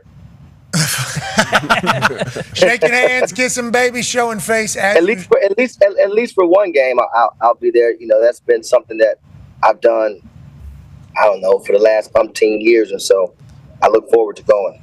All right. Get those nice fresh feet on the wood. Mm-hmm. You know, I'm Rich Paul. I fucking run this league. You know it. I know it. Yeah, maybe get a couple boards. Put up a 3 if you have to. Yeah. Still got it. No, I don't run anything, man. I know that's the perception, Pat, but that's not true, man. I just try to do great business. That's all. Well, kayfabe, because we think you run everything, and we're going to continue to view it that way. We appreciate the hell out of you. Ladies and gentlemen, Rich Paul, thank you, buddy. Thank you, Rich. He does. Yeah. Oh, by far. You know, Giannis, a lot of things that are being said, I don't think reality. It's like, okay, that means. Okay. I just heard, he said Toronto, he would be huge. Yeah. Which he absolutely would be. Obviously, international player. Toronto, a very, multicultural city. Mm-hmm. Huge success in recent history in the NBA in Toronto. Yeah, tax situation up there. If he actually cares about, a state with no income tax, I don't think he wants to go to Toronto. Yeah, then you hear players talking about playing in Toronto. Like so much money. Yeah. Taxed. And customs every time. Pull. That's a headache. That would be a nightmare. Especially now with how everything's going. Who knows if that's gotten worse. I assume it has. Coming back into America, always even for like American citizens, let alone a Greek man whose work, I couldn't even fathom what that whole thing is whenever it comes to professional sports. But the taxing is insane. Now, granted, they have reasons for it. Hey, you do whatever you want. You tax however much you want to tax. Now, where's the tax money go? Don't have that conversation, obviously. Nope. Can't have that conversation. Nobody wants to have a conversation. It's making the world better. Okay, is it making okay, nonetheless. But we played a preseason game up there. I don't know if you were on our team. No. We played a preseason game up there. I got taxed more than what I made the week that we played. Yeah, you lost money, right? Lost like $2,200 or something like that. Because you're getting taxed on your full year salary, as opposed to what you're making that week. And the preseason's like $1,800 or something. I forget what it was whenever it was back in the day. It might have changed now. But we're getting paid like $1,800 for preseason games. Everybody's kind of getting paid. Whatever it is now, it might be bigger or different, whatever. At the time, let's say it was $18. End up getting taxed like 30-something hundred because they were taxing me on my full year salary. So that had to be a full conversation to go back. Punted 3 times in Toronto. It cost me $3,000. I mean, it was a very interesting dilemma of learning about how life works. But, hey, I'm sure there's good reason for it, but I'm just saying that is an added conversation, especially for professional athletes with a finite amount of time. And obviously, the bigger the check, the bigger the amount of money that's disappearing from your check. So if he ends up in a team in Texas, boy, no state income tax. Still have the federal tax, which what's that going to become? There's been a lot of things being talked about that, potentially becoming something different over the next few years. Let's make sure we're giving back, but that's obviously not bad. But like Texas, Florida has Miami. No state income tax. I heard there was a little chatter about Miami potentially being into Giannis. Why would Giannis sign up for the Riley experience? This is just me outside looking in. I mean, look, he doesn't take me as a guy that's going to run away from discipline, run for the hard edge. I mean, he's that kind of guy. I know. Kind of wants it all. Yeah, it's the other players. It feels like a lot of time with the Giannis team that become the problem, whether they're not all the way bought in. There's a lot of stuff about Dame when Dame came, how Milwaukee itself was such a transition that he wasn't around his family. He was pretty sad. It was hard to just focus on basketball. And Miami has enough to give back to Milwaukee, where Milwaukee would get good players. Who do you say, Nets? Said the Nets potentially in this. Obviously, that's a big market. The Rockets, he said maybe, doesn't know if that's a thing. San Antonio, he said doesn't feel like that's a thing. He was very high on Toronto, which is interesting. We'll hear what Giannis has to say. But who knows what's real and what isn't real. I guess that's why the draft combine conversations are currently taking place. Good luck to all parties. I think there's an odds-on favorite at some sports book that says he returns to the Bucks still. Yes. Because Giannis ultimately super loyal guy, has been a super loyal guy to the Bucks, even though they haven't made any changes. Who knows what the sports books know? We will continue to follow that story as we continue to follow the NBA playoffs. Now, there's a massive story coming out of the NFL. Trey Hendrickson is in Cincinnati. We've seen him wearing a polo and like dress pants and loafers walking to the practice field with the Young Bucks. So we all thought to ourselves, oh, maybe this means something good has happened because he's showing face. He's walking across the city street to get to the practice field. Classic Bengals. This must be a good thing. Then Tom Pelissero said, nah, there's no breakthrough in negotiations. He is only there to speak to the local Cincinnati media. Well, I thought to myself, well, why would he be going out on the field doing a whole song and dance if he's just there to talk to the media and say negative things? Well, he did. He talked to the media, and he did not say many positive things. Charlie Goldsmith here has been reporting basically every single quote. Trey Hendrickson, a little transpired between me and Zach. We've tried to keep it as little as personal as possible. At some point, it becomes personal. He said he was told he'd be fined if he didn't show up for mandatory camp. Okay, that's not right now. That is not till June. Very interesting scene here as he talks right in front of an ongoing practice, says Charlie Goldsmith. He also said other things have transpired. The importance of me being here in OTAs doesn't seem to be respected. We gave it our all for Lou's defense. We fell short. So he wanted a deal to be done before OTAs. Like, hey, I would like to get this done before OTAs so we can have a full season. Yeah. And then he says the importance of me being here, I guess, just doesn't matter at all. They've done right by their own perspective. My perspective, obviously, a little bit different. Remember, Trey Hendrickson was told last year, we'll take care of you next year if you do this entire thing. They've kind of been pushing this off. And if you listen to J.J. Watt and Ndamukong Suh talk about how often this is actually done in the NFL, I think it's a normal play by the teams. And I don't think players ever like it, especially if you're the sack king. Hendrickson is saying that his understanding was that if he continued to play at the level he has, an extension would happen. The team has been pushing for a shorter deal pretty hard. Okay, let's continue to scroll, please. Hendrickson said a long-term contract with guarantees is a sign of mutual respect and lets him be able to stop negotiating every offseason. I'm very disappointed with the communication. No direct answer on if he'd play without a new deal, but I did see other reports say that he would not play under the current contract that he has. He's also said if Charlie Goldsmith's reporting is accurate, which we assume is, it's become personal, unfortunately, which most negotiations do. People outside the business say you can't take business personally. It's like, well, what about whenever they're taking personal shots at me with the way they're valuing me? I take that shit personal. It's always been a lot easier to say. A lot of players in the past have been silent and didn't stand on values. Telling the truth will set you free. Comments that are being made, whatever happened at the Combine, the owners' meetings, and what was said yesterday, I don't spare my opinion, says Trey Hendrickson. Hendrickson, these things are provoked. I don't know what that means, obviously, by the lack of respect. Hendrickson says circumstances change post-draft. They're starting to change very openly. I know there are questions around my name that need addressing. This isn't benefiting the team. I'm okay saying that. It's a weird dilemma. And he also said, if I sat here with 4 sacks, they'd want a little money back. Okay, but instead he's a sack king. They have the ability to say they've done right by me. I'm not going to apologize for the rates that defensive ends are getting paid right now, which is $40 million a year. Hendrickson speaking to the media, and it doesn't sound like he's saying things are good. No. What he's saying is, I just want to let you know to please tell your people, I love the Bengals fans, but this is ridiculous. Let's get something done. Hour 2 on the other side. Be a friend, tell a friend something nice. It might change their life.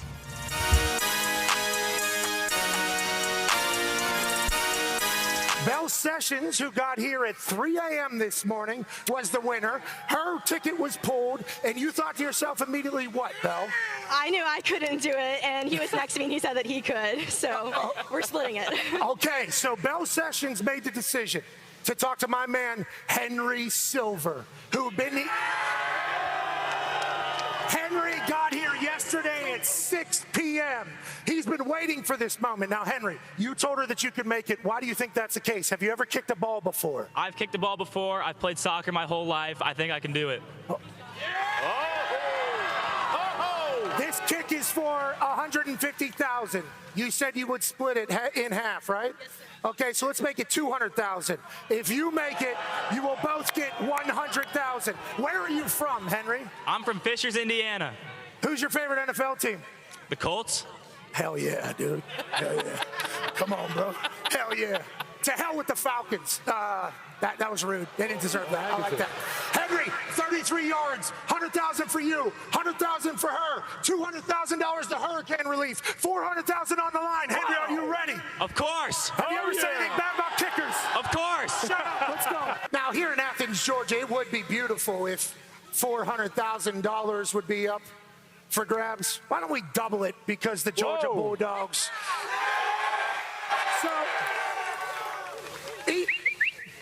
$800,000 kick right here, Henry. But what I want to let you know is you're not getting a second opportunity. I don't care if this entire place starts chanting for a second kick. One kick, 800,000 racks. 400,000 to hurricane relief, 400,000 to you two split, 200 grand each. Henry Silver from Indiana for Bell Sessions. Let's go, Henry. Oh my.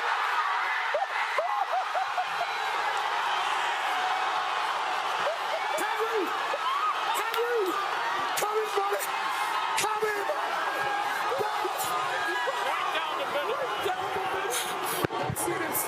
Let me see this, Henry.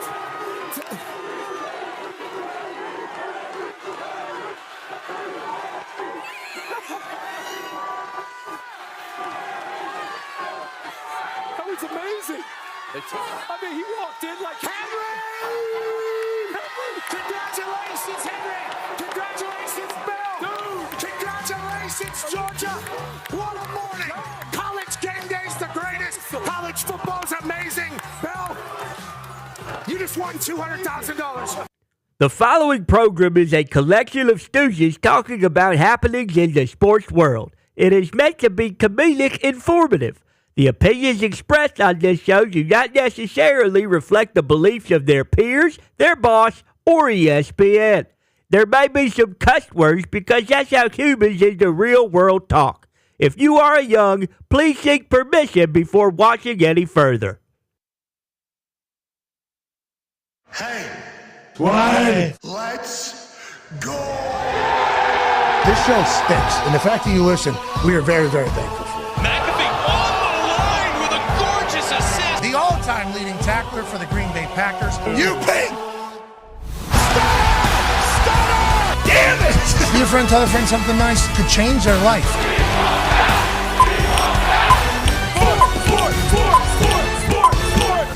Hello, beautiful people, and welcome back to our humble abode, the Thunderdome. On this NFL schedule release eve, Tuesday, May 13, 2025, hour 2 of the program starts now. Sports are happening all around us, and we're incredibly lucky that we get a chance to chat about it. That team right there is all of a sudden looking like we could be in the middle of parade season. Let's not count our chickens before they hatch. But the NBA is certainly heating up with storylines and injuries, and obviously NBA draft lottery last night with everybody saying that seems legit, and the Dallas Mavericks ending up with the #1 overall pick. The NBA is alive and well. We appreciate him for that. The NHL is as well. We'll have Big Rig, Patty Maroon, joining us in about 39 minutes as he is retired from the game of hockey after a 45-year career, and now he's turning to the media world. Was on TNT last night. He's a 3-time Stanley Cup champion, an American hero. We cannot wait to get his thoughts on what's happening around the NHL, which is absolutely dazzling. Last night, tough night for the Vegas Golden Knights. It might be the Edmonton Oilers' year. Connor McJesus might be the guy to seal it. We'll see what Patty Maroon thinks. The Talks the Table's here at Boston Connor. Sorry about last night with Tatum. It's okay. At Ty Schmidt. Sorry last night about the Vegas Golden Knights. Yeah, I mean, what are you going to do? You know, that game 3, they used all their grit, sandpaper, and jam to, get a W with 0.4 seconds left, and then just got outclassed, from the opening horn last night. You mentioned it. McJesus has got a point in 8 straight games. I mean, they just did not look like they showed up, and they weren't ready to play. And that's going to happen sometimes, especially when you got just a nasty bunch of lads like the Edmonton Oilers. They look pretty good. This might be the year. This might finally be the year. Could be the year. Hopefully they're mic'd up. Hopefully they got McJesus behind the scenes because they had him last year. They didn't win. If they win this year, don't have the behind the scenes, would certainly be a bummer. For those that don't know hockey as well, and they just took the goalie out there, just ran the goalie. Ran him.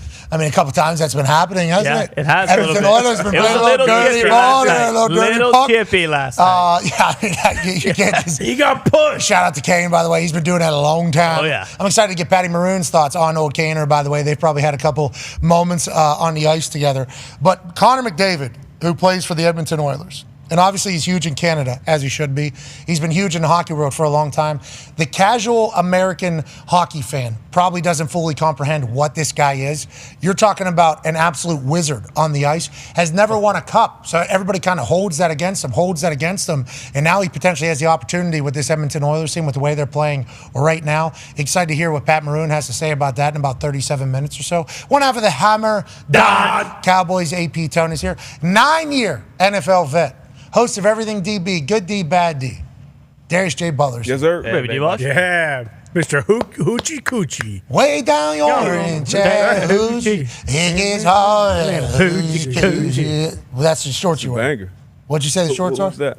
Alan Jackson designed the clothes you're wearing. The Hoochie Coochie daddy you talked about. It's not a romper, not a onesie. But yeah, just some shorts, just a nice Lulu set, comfortable. That's not what you called them in the first time. Not Alan Jackson. That's not what you called those shorts in the first time. That's not Lulu. It's New Hour.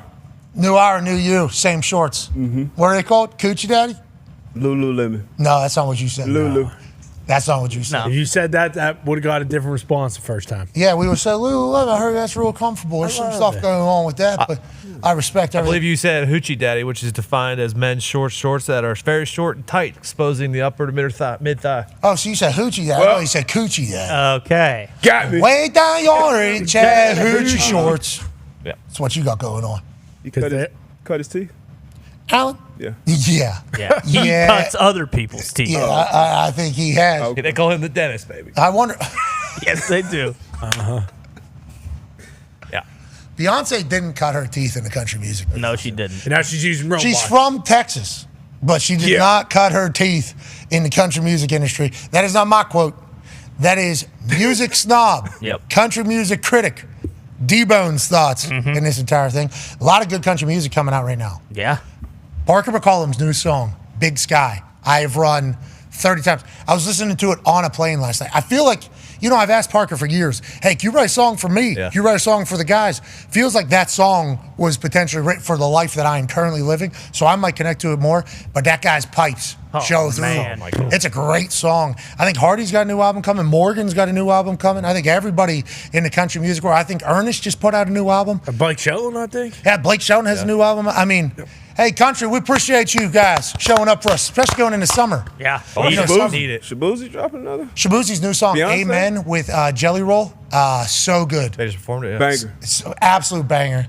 Somebody say a prayer for me because the pills are gone and I still can't sleep. It's banger. Jelly Roll obviously hits. Shabuzi, I think, only makes bangers. Yeah. That's like a nice trend for Shabuzi to have. All the way back to, he has a song called Beverly Hills. I think it's one of his first songs that he ever put out. Because obviously we all learned of Shabuzi whenever one. He had to sing the same song 1,000 times, and we all felt bad for him as he walked out there. And then he started looking into like his catalog. It's like, oh, this guy's got like every song's a hit basically. Got bangers. I think we can trust that if Shabuzi puts a song out or Shabuzi puts his name on the song, it's going to be a banger. That's a big deal. Morgan Wallen's about to put out 50-some songs or something like that. Yeah, 37 songs or something like that. 37. And they're all going to be in the tops. Then he stripped down, I think, his last album and just did like a guitar singing version of it. An acoustic version. He might have like 50 of the top 100 songs at one point this summer. So I would say that is a success. I'd say that is a success in that entire thing. Good luck to all of them. Summer's here. It is here. It's here. Summer is here. It's starting to get a little thick. A little bit. Starting to get a little thick outside. I love that. We got a little smokehouse outside, as Booker T calls it. You're going to have a little fire, have a little hangout time. Should be a blast. Joining us now live from an attic in Ohio is a man who's a college football national champion, Super Bowl champion, Ryder Cup winner. Ladies and gentlemen, AJ Hawk. Yeah, Hawker. Hey. Hawker, how you doing, pal? Doing great. D-Butt, you look awesome. What do you call those shorts again? Lulu. Lulu, call him the name. You got the same ones on right now. No, he's got no shorts on. He pees in the bottles. He's shirt knocking it. Never wear shorts. No shorts ever. That's smart. AJ, you got little baby legs? I don't remember. No, I don't think so. Okay. I hope not. I mean, no one wants to have little baby legs. No, having big legs is a problem. It's tough to find pants.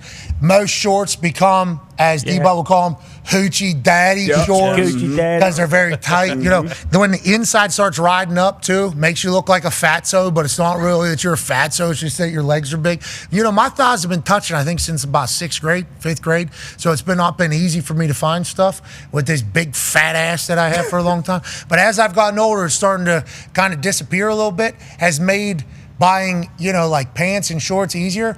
But then I start to question myself. I'm like, am I losing it?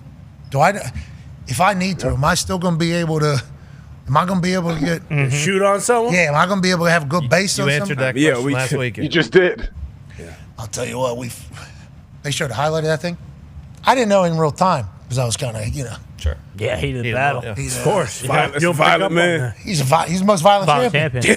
By a mile. They showed a highlight last night, and Cole pointed it out. Hey, his chest. Beat him up. Oh yeah. Oh yeah, he was torn up for sure. He felt it. He definitely knew he was in a fight that night. Okay, I didn't see that in real time. And also, physicality. it was hard for me not to look in the mirror and just see what I had going on. Sure. You know, I was like, holy hell, what's going on with this guy? Can't lay on my stomach.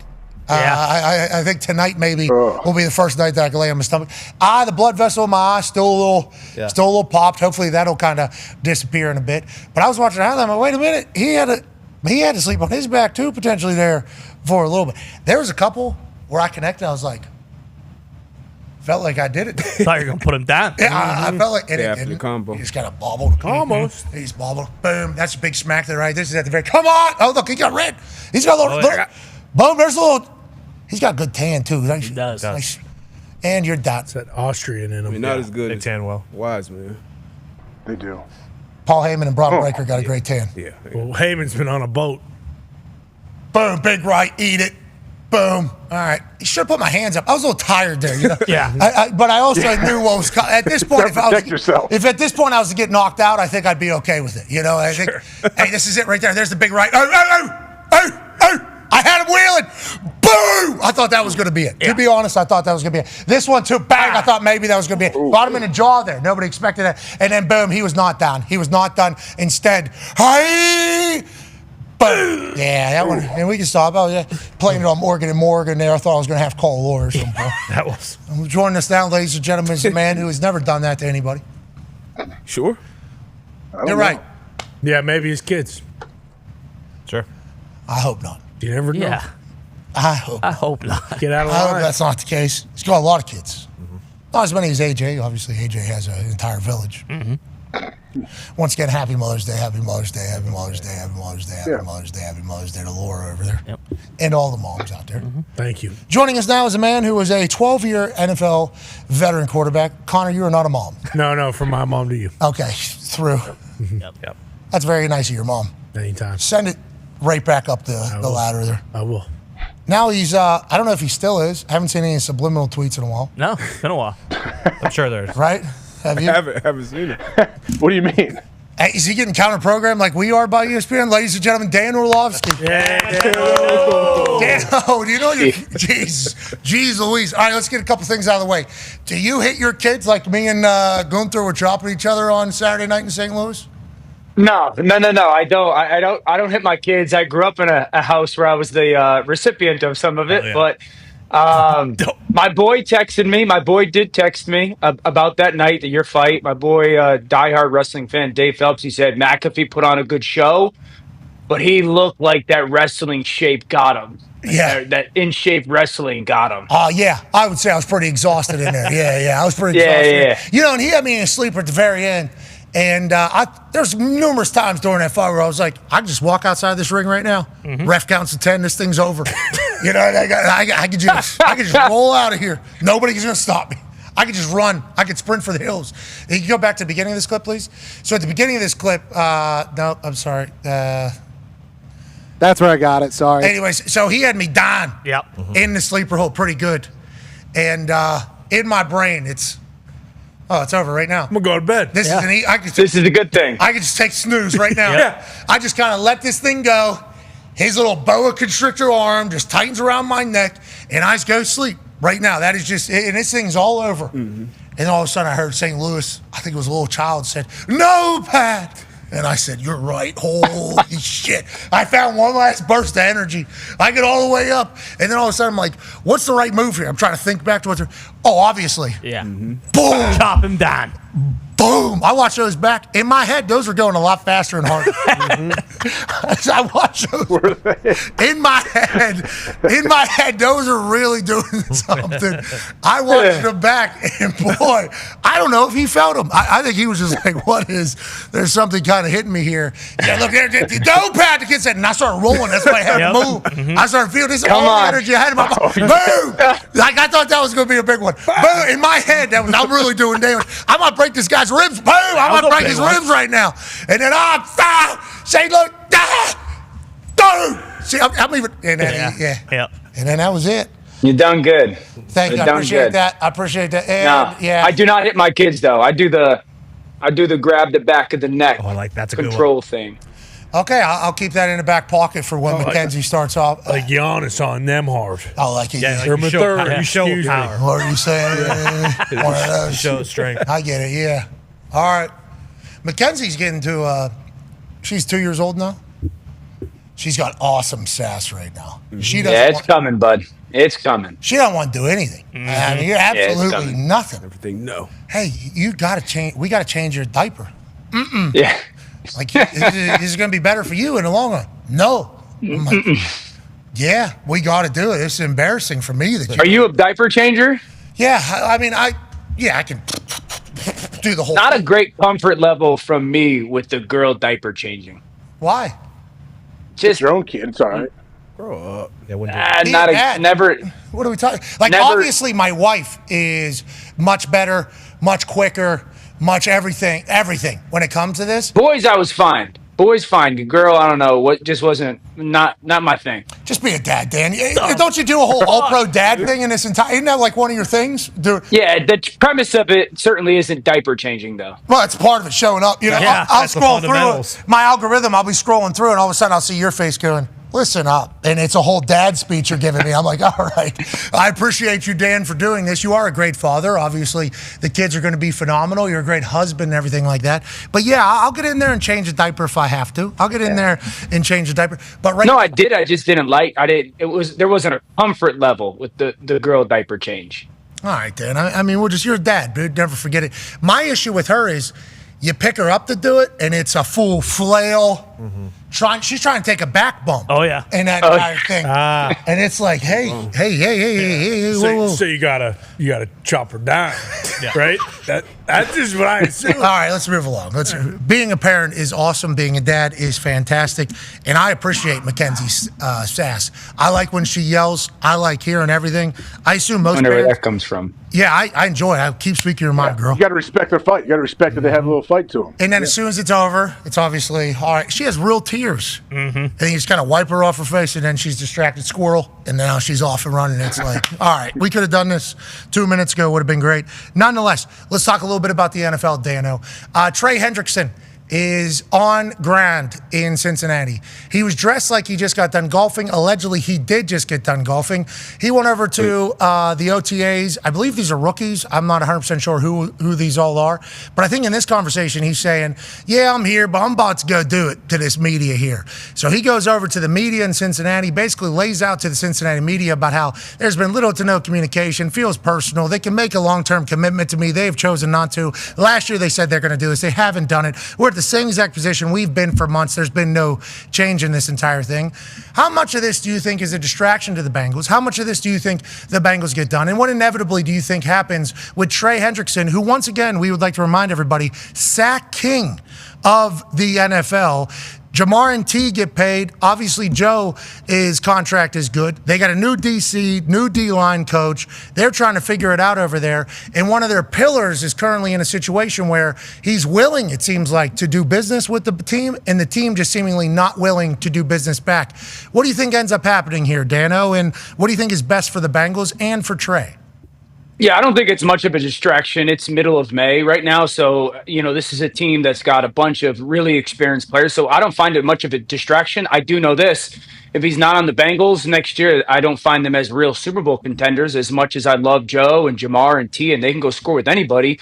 we got to remember, not only was he the sack leader in the NFL last year, he did it on a defense that was terrible and on a team that was constantly playing chase.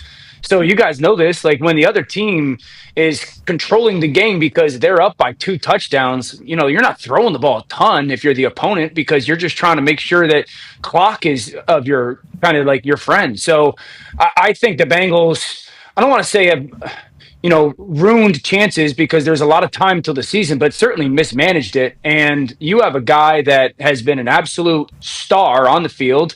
He's an unbelievable representative off the field. And if Trey Hendrickson's a Bengal next year, they're one of those very small groups of teams that you sit there and say, yeah, they can win the Super Bowl.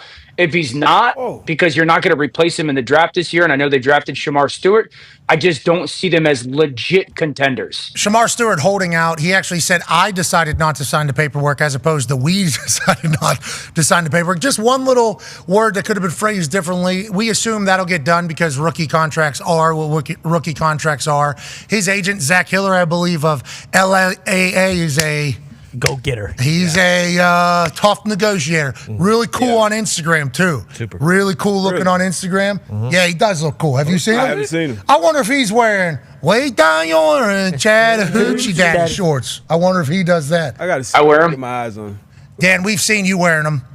Yeah, we see you wear those things. I'm very conscious of it. You got those little baby legs, though, too, so you can kind of get away with it. You know what I mean? No. I got good legs. Strapped up, you quadded up. You ain't got ham hocks, Dan. Yeah, well, Dan, he can move. He can move, Dan, and he can. Like a gazelle. I got a little hamstring injury right now, Boston Connor. I got you're going through it it right now. What's it from, lacrosse practice, or is it from working out? What is it from? It's from the YMCA basketball run. Plays like Steph. Yeah, running too much. Right? How about Steph first time in his 16-year career? Crazy. Especially with how much he runs. That doesn't make any sense. All right, let's get back to the NFL. Trey Hendrickson's on the team. You think they have a legit chance? Trey Hendrickson's not on the team. You don't think they have a chance. There's a lot of teams that would love to have Trey Hendrickson on their squad. He said today he's not sorry about what the market is for defensive ends. That's not his decision. That's everybody else's. Cincinnati could have paid him last year. They chose not to. They move on. Hopefully Trey gets his money. Good luck, Trey. We're pulling for you. Go ahead, AJ. Yeah, Dana, were you surprised to see the Derek Carr retirement and that whole situation? What do you think happens at the quarterback position for the Saints this year? Surprised. I guess I was taken aback that he ends up retiring. Tyler Shuck's going to be their starting quarterback, in my opinion. I think you want him to be your starting quarterback. I've seen a lot of people have the thought of, well, they should tank for Arch Manning or sign Aaron or some things like that. I just remind everybody, like, Derek Carr was a second-round pick. Now, I'm not as high on Tyler Shuck as some other people were coming out of Louisville. Obviously, he's played a ton of college football. He's older, so that should be a benefit for him. There is talent there. Derek Carr was a second-round pick. Andy Dalton, second-round pick. One of the great quarterbacks in the NFL right now. Jalen Hurts, second-round pick. So it's not like second-round picks can't become starting quarterbacks in the NFL. Kellen Moore comes over as the new head coach. They're really good on the perimeter. So I would start Tyler Shuck and make sure, like, hey, we didn't strike. If you're the Saints, you want to learn in this year. Do you have to get a quarterback? Obviously, in the next draft. But I wasn't necessarily shocked by the Derek Carr stuff. Obviously, the reporting around it has been odd. The whole last season ends with injury. And I got a text from somebody the other day that said, "Hey, not a quarterback, but do you really think that Carr didn't have any idea about the shoulder injury until recently?" And part of me goes, you didn't play catch with your kids at all? Like, I know he's video yesterday of him playing catch with his kids, so you didn't do that at all in, January, February, March. But Derek Carr comes across as like a pretty truthful person and not trying to hide stuff. So I can't imagine that it's shocking news to the Saints because of the situation, but nothing surprises me with the league. I assume that he had a little bit of shoulder soreness. Every quarterback kind of feels that. I think everybody that throws anything feels that. That's why you got to get that. The Dan Orlovsky, shoulder fixer thing. Shoulder reliever. Yeah, there it is, a shoulder reliever. So I assume Derek Carr felt some sort of discomfort maybe in the offseason as he was doing things, which is probably pretty normal, especially for anybody that does the throwing. And then as he tried to ramp back up, wait a second, this feels weird. To your point, I don't think Derek Carr's lying. I don't think that's something Derek Carr, especially at this stage. They said he surpassed $200 million in career earnings at this stage of his career. Congrats to him in the business of the NFL. Congrats on a great career, Derek Carr. And good luck to the Saints figuring it all out down there. New head coach, new operation, new situation. The Saints fan base obviously deserves greatness. We shall see if they're able to pull that off in the NFC South. Now let's go to another quarterback situation that's garnering a lot of conversation. D-Butt in his Lululemon fit has a question for you. Another team that's got to figure out their quarterback situation. Cleveland Browns. Obviously, you got Joe Flacco there. You got Kenny Pickett, and then the two rookies with Dylan Gabriel and Shedeur Sanders. What do you think? How do you see this playing out for Cleveland throughout the season? What do you think the plan is going through the season, and how do the reps get broken down from a guy who's been in the quarterback room for a long time? Yeah, I would do everything I can to start either Shedeur Sanders or Dylan Gabriel this year. I would only start Joe Flacco or Kenny, and probably Joe if, oh my gosh, this is a disaster. And if you're Kevin Stefanski and Andrew Barrow, their head coach and general manager, you go, hey, if one of these two kids starts, we're going to get fired. If it's that bad throughout the preseason. So I think Joe is just there certainly for comfort.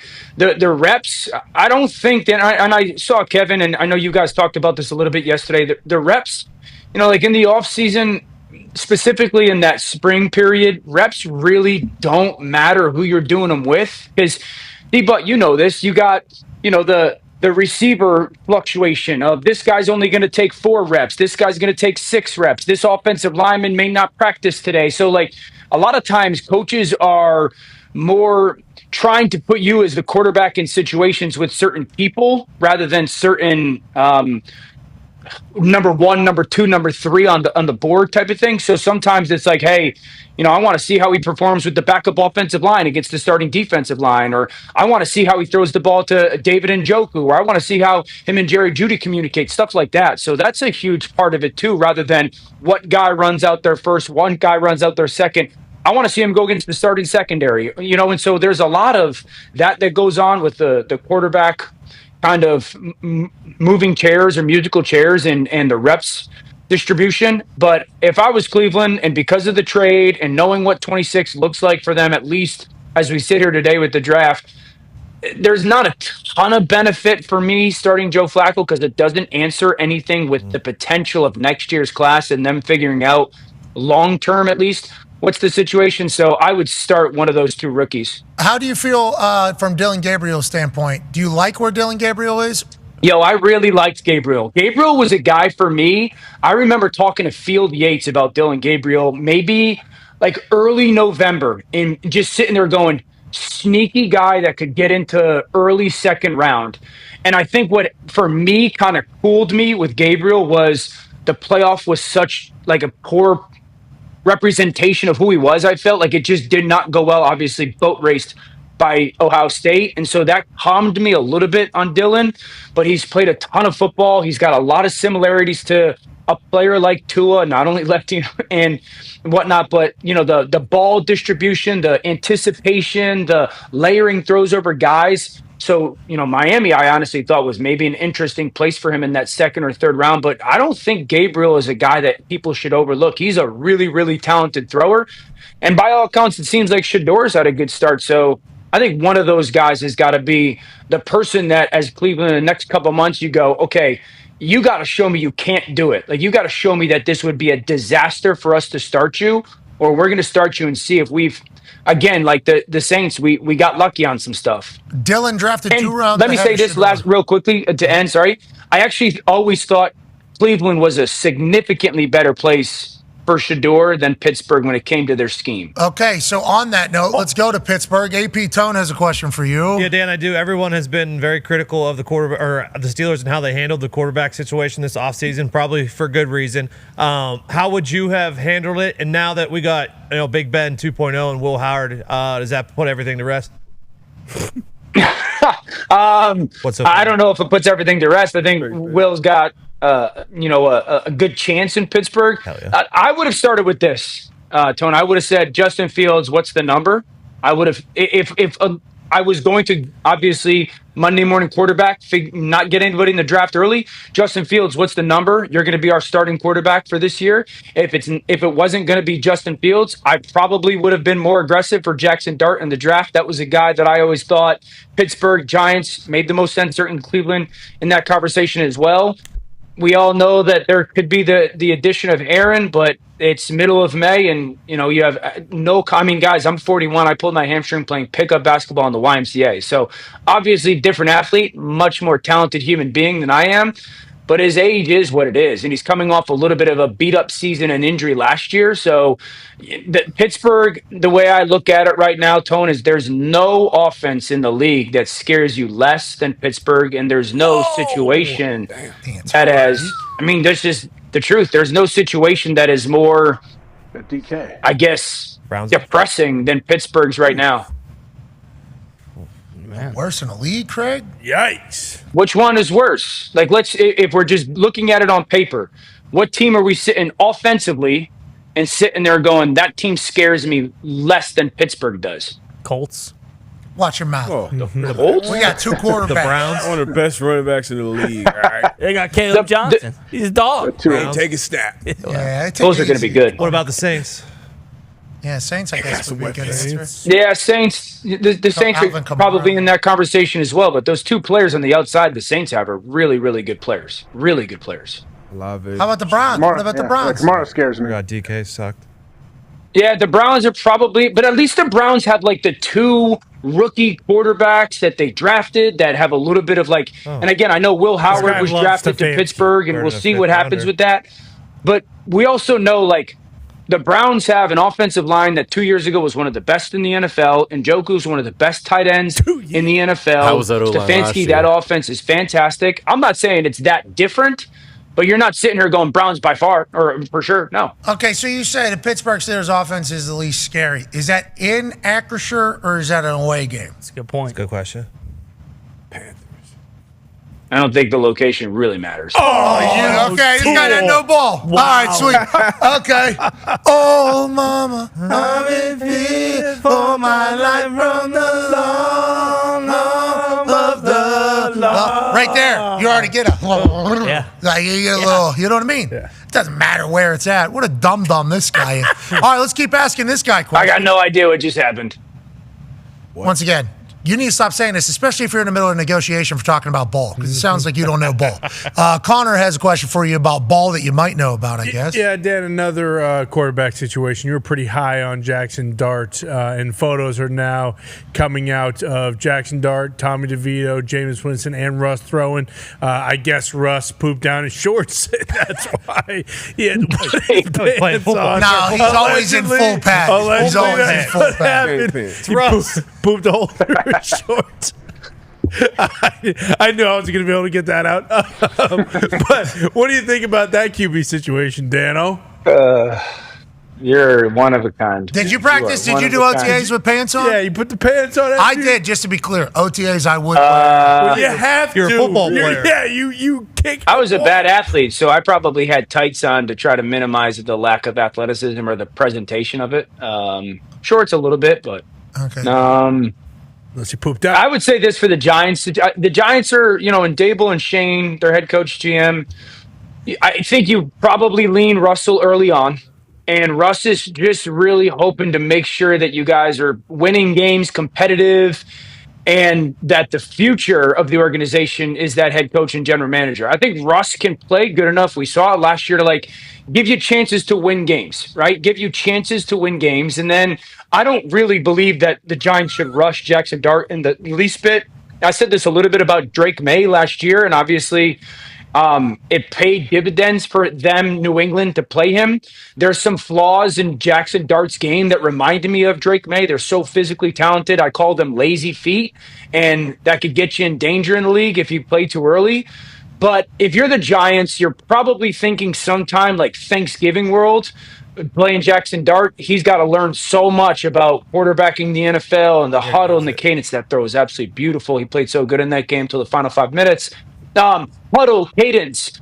Yeah, there's the I guess the thought process that, well, Jackson Dart would get to the line of scrimmage and Lane Kiffin would tell him the coverage and to play all the time. And, that's a negative because he can't think. I actually look at it a little bit differently. If you're well coached, which I would believe he is at Ole Miss, as long as he knows why he's getting called or why the play is getting signaled from the sideline, that's all that matters. Like, you got to know what we're getting into and why. You can teach a guy how to get you there, but you got to make sure he understands why we're calling those certain plays. And so I think that gives them the great chance to get him a good understanding of their offense. But I just wouldn't rush him because some of the physical flaws, which again were those lazy feet, but also just the style of offense that he played in college. You want to get him really comfortable getting in and out of the huddle and at the line of scrimmage before you put him in live games. Yeah, and he had to make a lot of big-time throws. So I think he's very comfortable in making big-time throws. Obviously, the team was put on his back on plenty of occasions. He's able to run. I love his moxie. I love everything about him. He just didn't make the playoff, and there wasn't a lot of massive games, whenever you talk about postseason stuff for him to play in. So I think that's why he slipped in the conversation a little bit.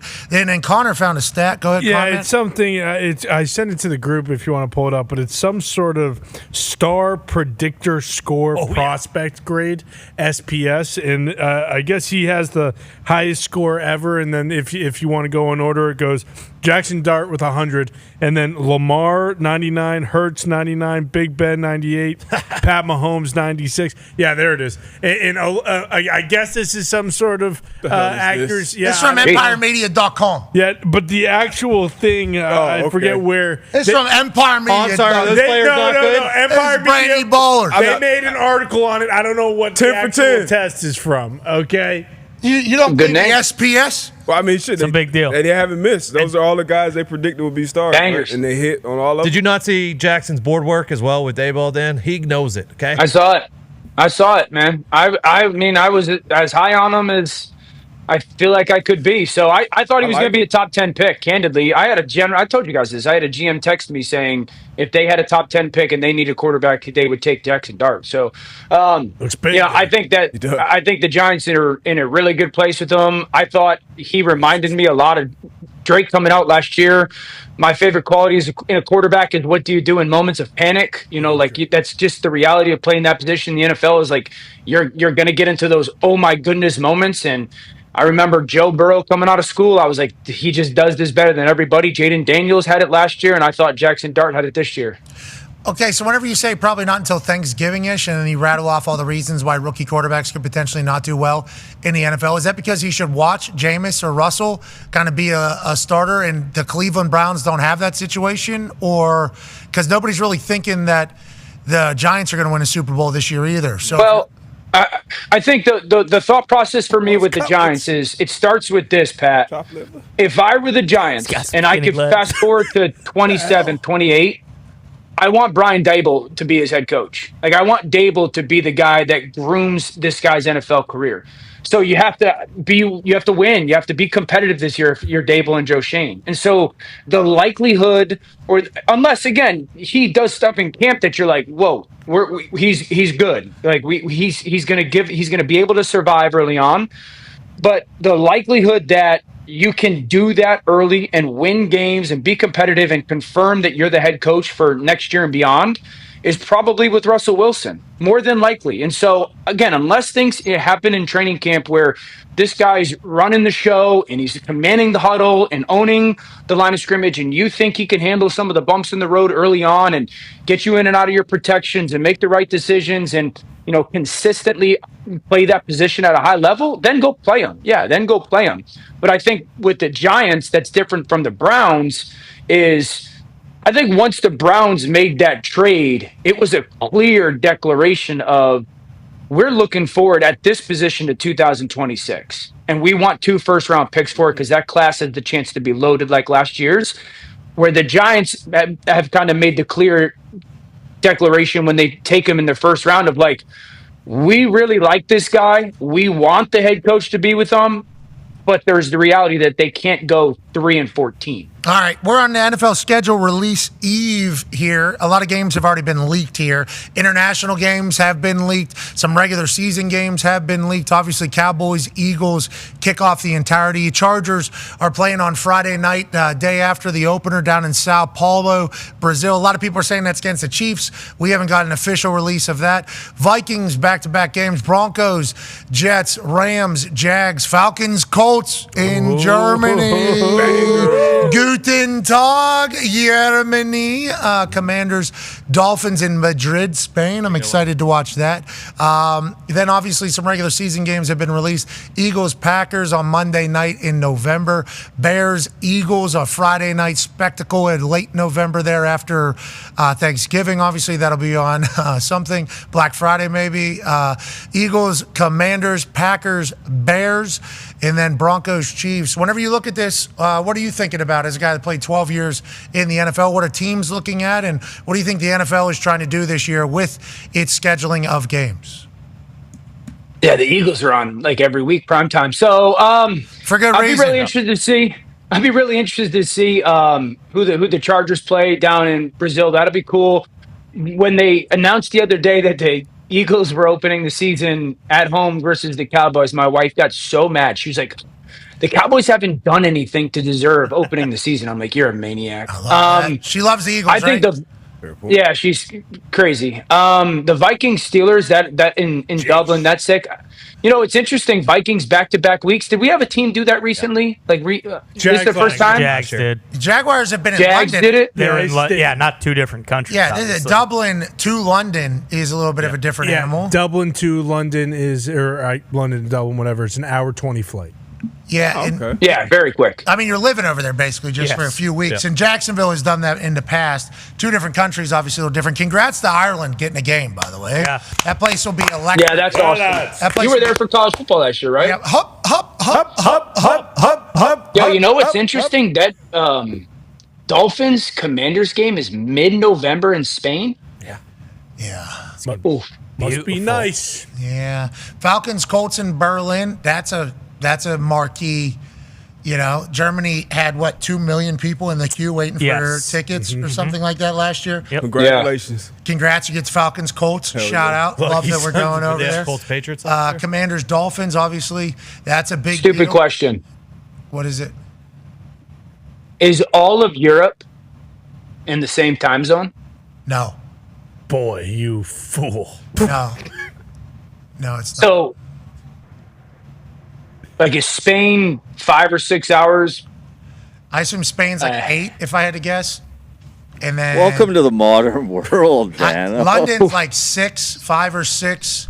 Then as you go right, it gets further in the entirety of it all. It's a big time. That's what I'm saying. That Commanders Dolphins one, that's a big time zone change thingamajiggy. Spain's way over there. That's on the Mediterranean. I think Germany's bigger than Spain. Yeah, exactly. Germany, Spain's Germany's way over there. Yeah, Germany's further over. And Spain, if you look at it, does kind of line up with London. And yeah, so maybe Spain is Exactly. not. Yeah, so it's not that big. Spain very close to Morocco, Africa. So I'm not as dumb as you guys are trying to make me sound. Well, no. No, I mean, certainly dumb, because there's definitely different time zones in different places. Obvious thing to know. That is certainly a thing to know, but I don't think we could have told you what the time zones were at all. So I think Man, I got so many questions about this map right now. So Russia's over there, right? What do you got? I didn't know you could. Who does Iceland belong to? What do you mean? Oh, now or so now you're giving full questions? We don't need to dive into that, okay? We don't need to dive into that. JD Vance has been taking trips. I guess that has been, and I don't think it's just been to see the Northern Lights. No. Sure. Which I think is. And go ahead. Yeah. And Russia is part of Russia. Tommyland? Yeah. What's that? Asia? Trying to visit? It's split. No, buddy. Okay. All right. I'm not terrible. I'm not too bummed about that. I'll tell you what. I went over there for a WWE. I went over to London. I went over to Scotland and everything. Mm-hmm. And as you're flying over, you're trying to learn your everything because the maps on the planes will tell you up and to the right is this, up and to the left is this. I don't think the American education system did a good job on the whole geography. They try. I don't know. Oh yeah, we don't give a fuck about anyone else. What about Canada, dude? Say the geography bowl, remember? I won. I don't know. I feel my kids know more about world geography than American geography, which is part of the problem. That is a part of the problem. I gotta take them. I gotta take them to like Washington D.C. this summer or something, and have some conversations. Yeah, I'm sure that'll help it all out. That's because they're in it, though. The further you get away from it, though, the less you know about the world geography, and the more you know about the United States. Yeah, that's why the Are You Smart in a fifth grade show Exactly. was so good, because these are all fifth grade type things. All right, Dan. One last question for you from Ty about those international games. And I got a question for D Butt too when we end, just real quickly. Sorry. Oh, by all means. 7 continents. Yeah, it's true. Yeah, 7 continents. D Butt. Yep. When you guys started the show and whatnot, we were talking about wrestling. You were in a fight with me in college. I don't remember. Where's that at? Nightclub? You absolutely were a part of that fight. Look, I told you that when Pat in the intro, he said this guy's never. I said, hey, wait a minute. You don't know this Dan. You see this 41-year-old Dan is not the 21-year-old. You were in a Dan. fight with all of us at Assumption College. Oh, Assumption. Allegedly.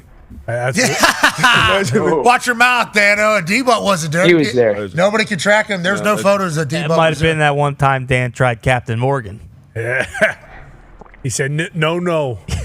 That was the last time It was. Captain had a Never night. again. Yep. Is that what it was? Dano, so let me get this straight. You were a booze bag brawler back in the day? Is that what I'm picking up here? No. But we went up to Assumption just because we had a teammate. D-Butt knows who I'm talking about, who had a boy who played hoop at Assumption. In Worcester? And one thing led to another. Someone said something that they shouldn't, and that person went flying out the front door. And I'm Dan Orlovsky. You said that. Yeah, no, Dan Orlovsky was just probably with the team. We're not saying D-Butt was there. Yeah, I was just there with my boys. And, It wasn't said to me. Anybody who's been on the team and you've been in foreign territory, things happen. Absolutely. Absolutely. Okay, last question here about teams. I'm happy to hear that about you, Dan. I'm happy to hear that, by the way. Yeah. I'm pretty pumped to hear that. Guy's pulling hamstrings now playing pickup basketball as a 41-year-old, but back in the day, He was a violent champion. he was a violent champion. Okay. Congrats, Dano. Gotta see that tape. All right, last question here about these schedules and the international one that we kind of alluded to a little bit there. Young quarterback going to have to deal with it all. Go ahead, Ty. Yeah, Dan, typically, the back-to-back overseas is, reserved for a team that sucks ass like the Jaguars or something like that. So it's kind of weird that they're having the Vikings do that, considering how good they were last year. What do you think the outlook is, or I guess like maybe the ceiling on the Vikings this year with J.J. McCarthy at quarterback? Yeah, I think the Vikings could be very similar to what they were last year as a team, and I think McCarthy can play very similar production-wise to what Sam Darnold did last year. Everyone knows how high I have for a long time been on Sam Darnold, but I've been equally as high on J.J. McCarthy. I think he's carbon copy made for that offense, his skill set and what he does well and what he doesn't, the way he's been trained and brought up is perfect for that offense. I've been a huge fan of McCarthy's. I call it J.J. McCarthy's first game in college when he got on the field, his very first game against Western Michigan. And I remember he made a play and I was like, why is this guy not the starting quarterback today? And you saw his career end at Michigan and then the opportunity to play in the preseason a little bit last year. Everyone you talk to about J.J. McCarthy talks about like the characteristics, the mentality, the mindset, who he is before they ever talk about what he is on the football field. He's an ultra athletic dude who's got a big time arm. I think he plays with fantastic feet because of the way he was coached in college. That's why he's the perfect fit for what they like to do in Minnesota. And I think that Minnesota will have, at worst, top 5 offensive line in the NFL. We all know that their perimeter players are absolutely sensational. Keeping AJ was big. I think their defense is going to be even better this year than it was last year. If their secondary plays just a little bit better, Minnesota, I believe, will be right where they were as a season team last year. Tough back-to-back international games. Good luck to all of them having to handle all of the logistics and everything like that. Dano, we appreciate the hell out of you joining us, brother. Oh, yeah. Thanks, guys. What's your future? Has that been figured out? I think that's still being figured out. Us too, brother. Ladies and gentlemen, Dan Orlovsky. Yeah. Great sign off. That was a good sign. Before we have the big rig join us, Hembo sent me some stats here. Most sacks in the last 2 seasons. Myles Garrett, 28 sacks over the last 2 seasons. He's making $40 million a year. Danielle Hunter, 28.5 sacks over the last 2 years. He's making $35.6 million per year. TJ White, 30.5 sacks over the last 2 years. He's currently making $28 million a year, but he is renegotiating, we assume, with the Pittsburgh Steelers, maybe. Trey Hendrickson, 35 sacks over the last 2 seasons. Damn. 35 sacks over the last 2 seasons. Currently on $21 million a year. Wow. Okay, so that's just something to look at why Trey Hendrickson's like, hey, if you keep doing this, I'm going to have to stand up for myself.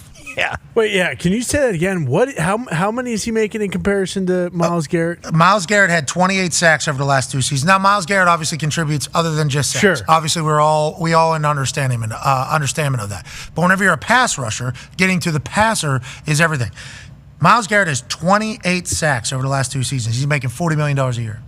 Trey Hendrickson has 35 sacks over the last 2 years. He's making $21 million a year, which is exactly what Trey Hendrickson is trying to say. I'm being very reasonable here. Wow. Can we please just do something? And I think it's why he showed face up there today. Was just like, the Cincinnati media, will you do some journalism here? Yeah. Like, hey, this is not. I'm trying to be as good as possible. And he's trying to be as professional as possible. Yeah. We can tell you he hated coming on our show saying that. It was very obvious. He was uncomfortable being like, I don't know what to do. I don't know what else to do other than this, because all he wants to do is show up with no gloves and go get the quarterback. Yeah. That's really all he wants to do. He just so happens to be in an organization that is just going to be like, well, you're either going to be a prick or we're going to continue to do that. And Ty, your notion is... Yeah, I think we have a textbook basketball situation here. Squeak Scolari in that film basically says to the 2 guys, hey, listen, if you guys rip on me 13 or 14 more times, I'm out of here. Same deal with Trey Hendrickson. Listen, you guys can disrespect me and rip me, 13, 14 more times, and that's fine. I'll eat it. We get past that, I'm done. I'm out of here. And I think we're at the 13th or the 14th time. Because he was talking about 2 off seasons ago. Exactly. Last off season, it's like Trey is trying. It feels like Trey is like, I am trying my absolute best to be as professional as possible. But I've looked around the league, and whenever you finally just say, those people get rewarded. It happened in the Bengals building. Yeah. It has already happened. He's like, I don't want to have to do that. Why are you forcing me to do that? Is basically how Trey Hendrickson is operating in my eyes, AJ. Is that how you see it?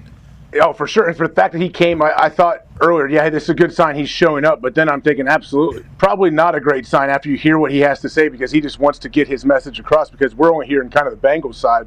But yeah, I would assume he's pushing them to do something one way or the other. Hey, pay me what I deserve or find a way to move me. Like, I would assume he just wants to play. How about him just talking to the boys here? Hey, good to see you. I'm about to go talk to the media. Oh, what are you going to say? I'm going to tell the truth. Yeah. All right. It's about time. I'm happy Trey's doing this, because this is out of his comfort zone. Oh, yeah. This is very much out of Trey's comfort zone. If it ends up with him getting a deal that he has earned, obviously on the field, congrats to him. But Bengals, come on, just a little communication and let the guy go. Yeah. He's 30 years old, and they're going to say, no, we don't have to do that at all. Just like they said about T. Higgins.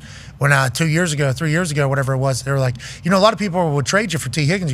T. Higgins on contract with us. That's kind of how the Bengals have been. They can say that about Trey. I guess they can do that and disrespect a guy who's the sack king in the NFL. He's 30 years old. He's done everything right. Pay the man. Pay the man his money. Joining us now is a guy who's a 3-time Stanley Cup champion. I believe is getting into TV, which I am very grateful for. We should all be very thankful for. NHL legend, American hero, ladies and gentlemen, the big rig, Patty Maroon. Hey. What's up, boys? How are we? Hey, how was TV last night on TNT? Did you feel comfortable in there, huh? Get some minutes? You feel like you were really flying by? I really want to throw a sucker punch at Biz. No, but it was great. It was fun. Obviously we all know that, it's on the fly stuff. So a little nervous at the start, but as the games went on, the better I got. So the more flow. Well, I think for you, the good news is we all think you're a legend. In the sports world, will be lucky if you continue to talk because your resume is a great one. And I think your personality is a fantastic one that we have learned. And hockey is better now that we're learning more about the players. Let's talk a little bit about the current playoffs. Last night, Edmonton Oilers smack the Vegas Golden Knights. Is this the year for Connor McDavid? Obviously, you've won 3 Stanley Cups. You've been a part of a lot of great teams. Does this Edmonton Oilers team have the team that has the capability to go on a run? And what do you think is different from this year's Edmonton team versus maybe last year's Edmonton team, Patty? I think where we all question where Edmonton lacks right now is goaltending. Were they going to find goaltending in the playoffs? We knew that was a struggle for them the last few seasons. Calvin Pickard came in. He played unbelievable. He gets hurt. Now they're going back to Skinner, who just got pulled in that series. We all have question marks on him, but he came up big last night. He played a heck of a game. The guys played really good for him. But I think where Edmonton fares between the last few years, their depth in scoring. They have 4 lines that are deep right now. They can play the game, both sides of the puck. They're not just relying on Connor and Leon to do the dirty work. They're relying on everyone. Connor's special, right? I mean, he's just a different animal. And is it just he's faster? It seems like when I'm watching, he's just faster than everybody. He's in 2x speed than everybody else. Is that what makes him so special, or what is it? Well, I think he's fast, too, but I think his hockey IQ is, which people don't forget. Like, he thinks the game 1 second, 2 seconds quicker than what what everyone else is thinking, right? So he's a half a second faster than a lot of people that are making plays right now. And that's why he's the best player in the world. I mean, he's doing it at a high pace, too. He's doing it at full speed, which a lot of people can't do. Some players have to slow the game down, let the game come to them. He does it at a full pace, and his hockey IQ is off the charts. He finds ways, but he's thinking the game one step further than the next guy. I think he's great for hockey because even people that don't know hockey see him on the ice. It's like, Jesus, what is that thing right there? He is a buzzsaw. Maybe this is the year for them. Go ahead, AJ. Yeah, Pat, I know Ovechkin and the boys down 3-1 right now. What are the chances you think that they can find a way to turn this thing around and win this series?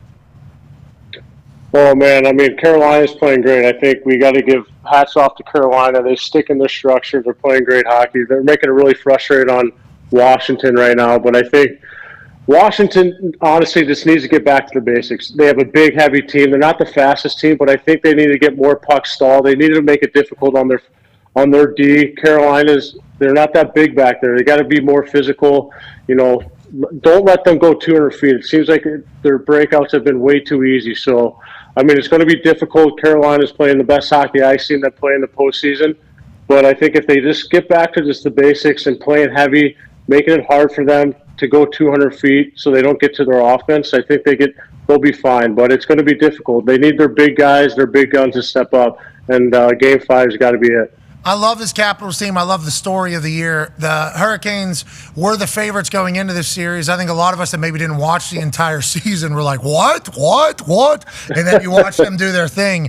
Great team. Speaking of great teams, let's go down to potentially the state of hockey. D-Bud has a question for you. Yeah, new hockey town down in Sunrise, Florida. Big Panthers yeah. Here, and obviously you went back-to-back with Tampa. So I just want to ask you, and obviously they're in the battle right now with Toronto. What's the biggest challenge of going back-to-back in the NHL playoffs?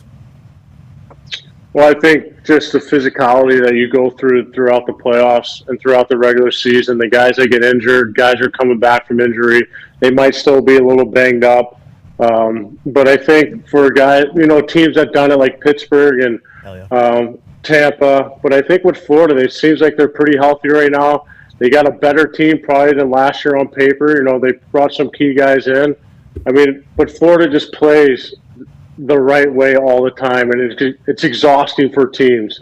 And they had the makeup for the teams, but I think for them, they just got to continue what they're doing. But it's going to be difficult. It's hard to go back-to-back, but I think if any team can do it, it's the Florida Panthers. Is it the short off season that you have? Is it trying to refine the magic? What is it down there? And obviously you win 3 straight with Tampa, St. Louis, Tampa. Obviously you go on 2 different teams, able to win 3 straight. Is it the short off season? Is it trying to find the magic? Is it getting lucky health-wise?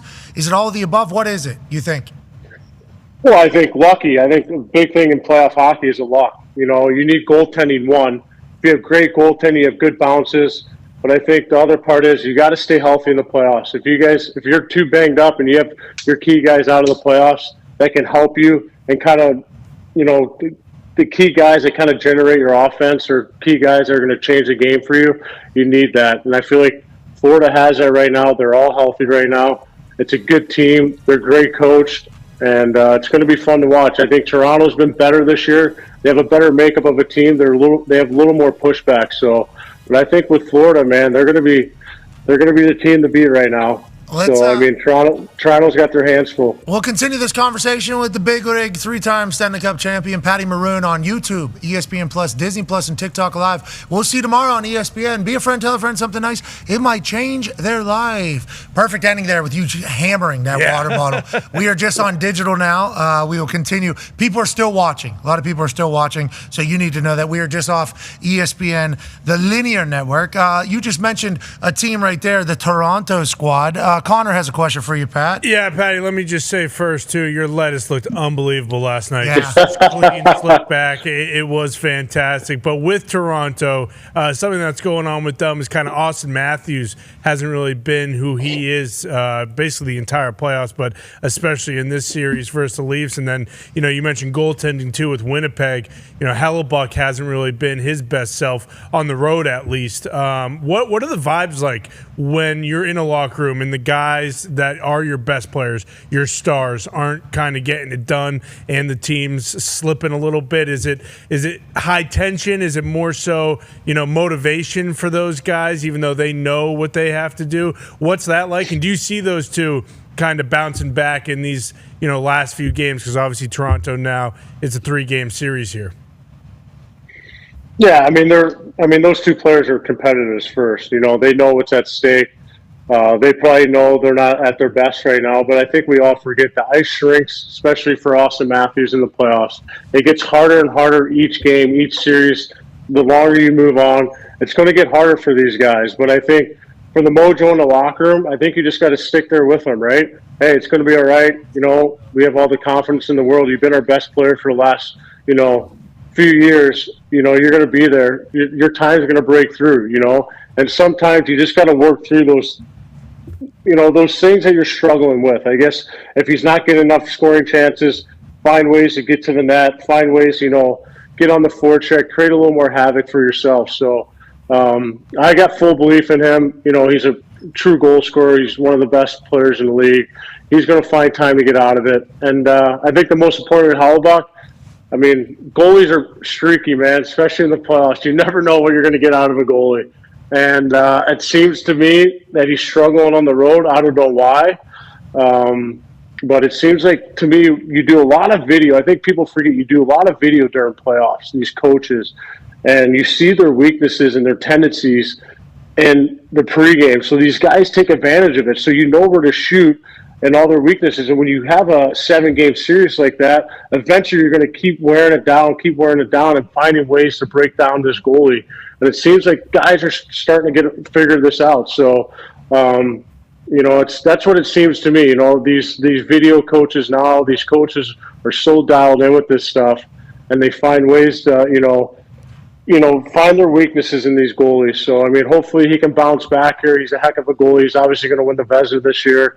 But I just love to see him bounce back and kind of get this playoff mojo like he has the regular season. So when a pitcher is throwing like a perfect game or playing well, nobody talks to him. That's like a thing. When a kicker is doing his thing, nobody really talks to him. When a goalie is either struggling or doing very well, what are the conversations you guys are having with the goalie? Is it just kind of like just stay away from the goalie, let the freak kind of do his thing? Yeah, I've never really bothered a goalie in the playoffs. I kind of just leave him alone, especially when he's in the zone, he's feeling it. You just kind of, unless he's talking to you, you'll talk. But if he's not talking, then you just got to say, hey, good game, leave it alone. So they're pretty dialed in, they're pretty zoned, and goalies have always been weird in the hockey world. So they're a bunch of weirdos. So pretty isolated position, but just getting clapped at too the entire day.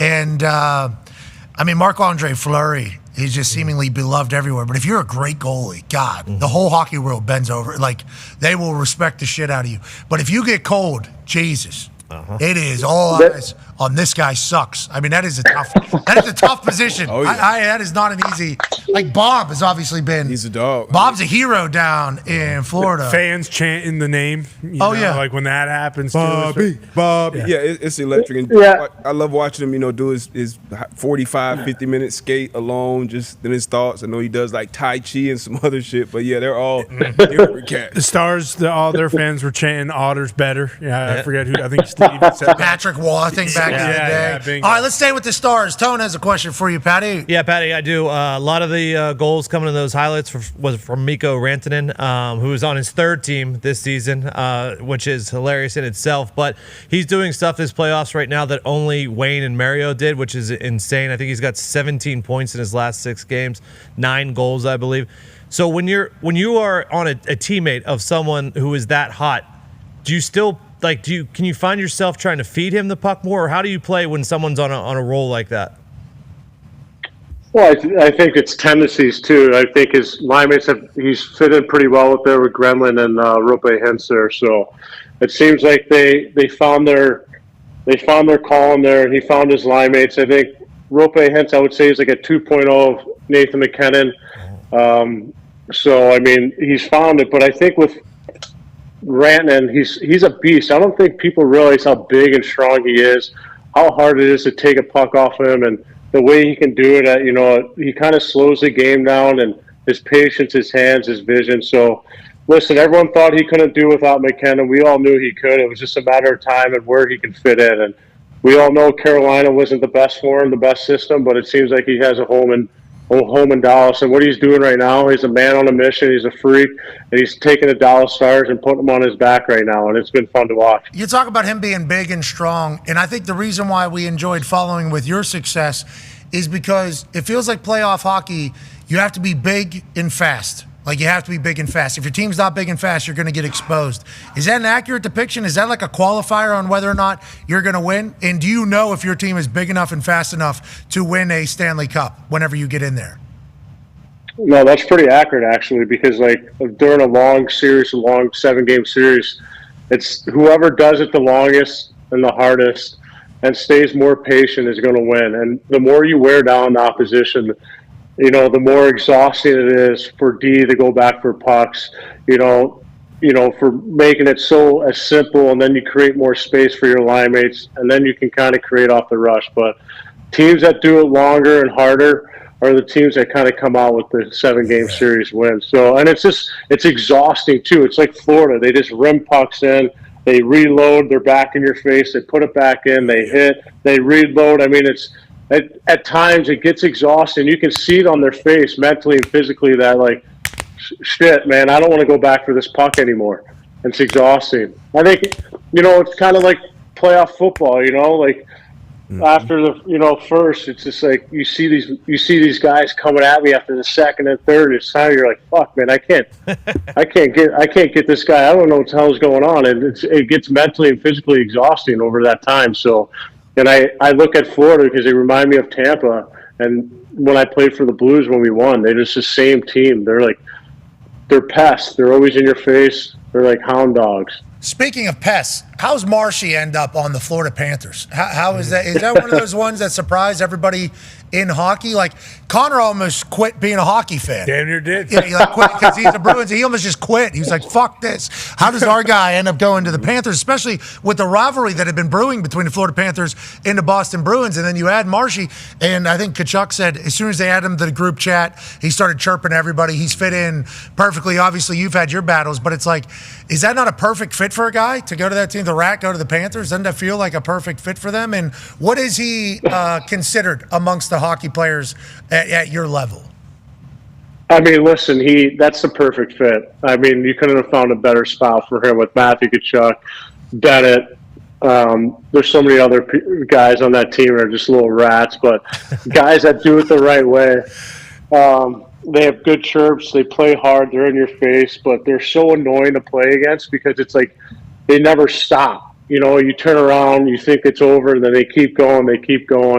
And they do some sneaky stuff behind the play, just fun stuff to, keep everyone on your toes. But, with Marshy, though, man, he's one of the best in the league.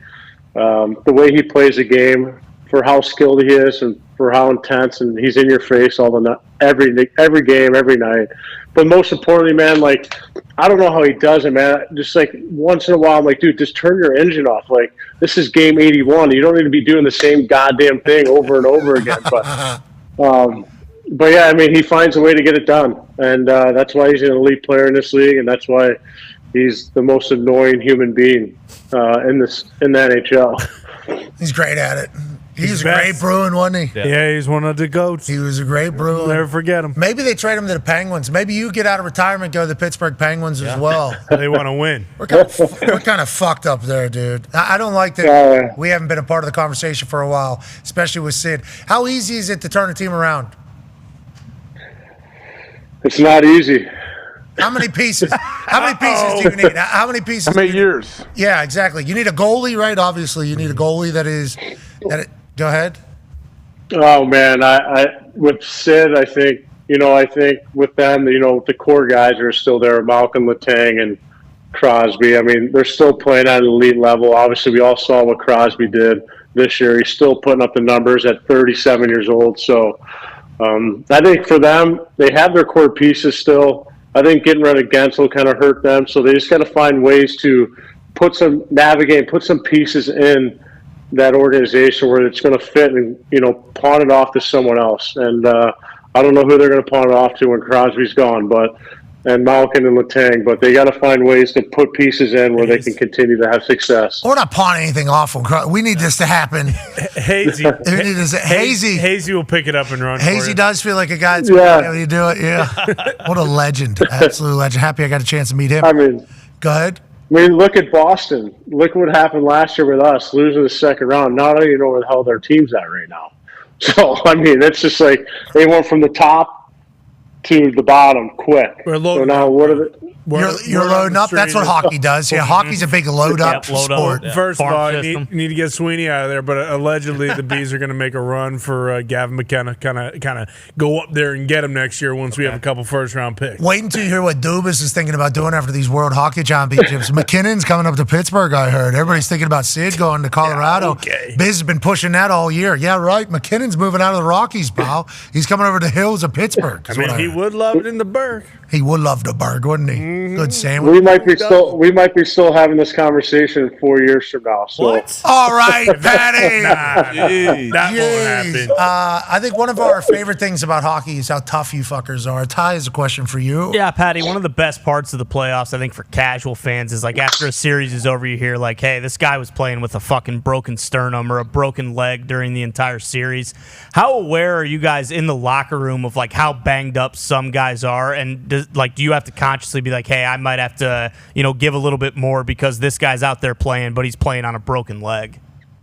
Yeah, I mean, that's why I feel like hockey is one of the toughest sports because of that. I think the coaches and the players do a good job of hiding it because, you can see when someone's hurting or someone's lacking, and you never know what players are going through until the end of the series if they lose or what, if they lose out. So I think most importantly, when you go on deep runs, yes, you're playing a little extra harder for the guy that's a little more banged up than you. But, man, it takes a lot of sacrifice. And I think at the end goal, you get to the pinnacle of your career just getting to the NHL. But I think at the end of it, you want to win a Stanley Cup and hoist it over your head. So guys will do whatever it takes to get there and have that opportunity to do that. So, I mean, I've watched guys play with broken legs, broken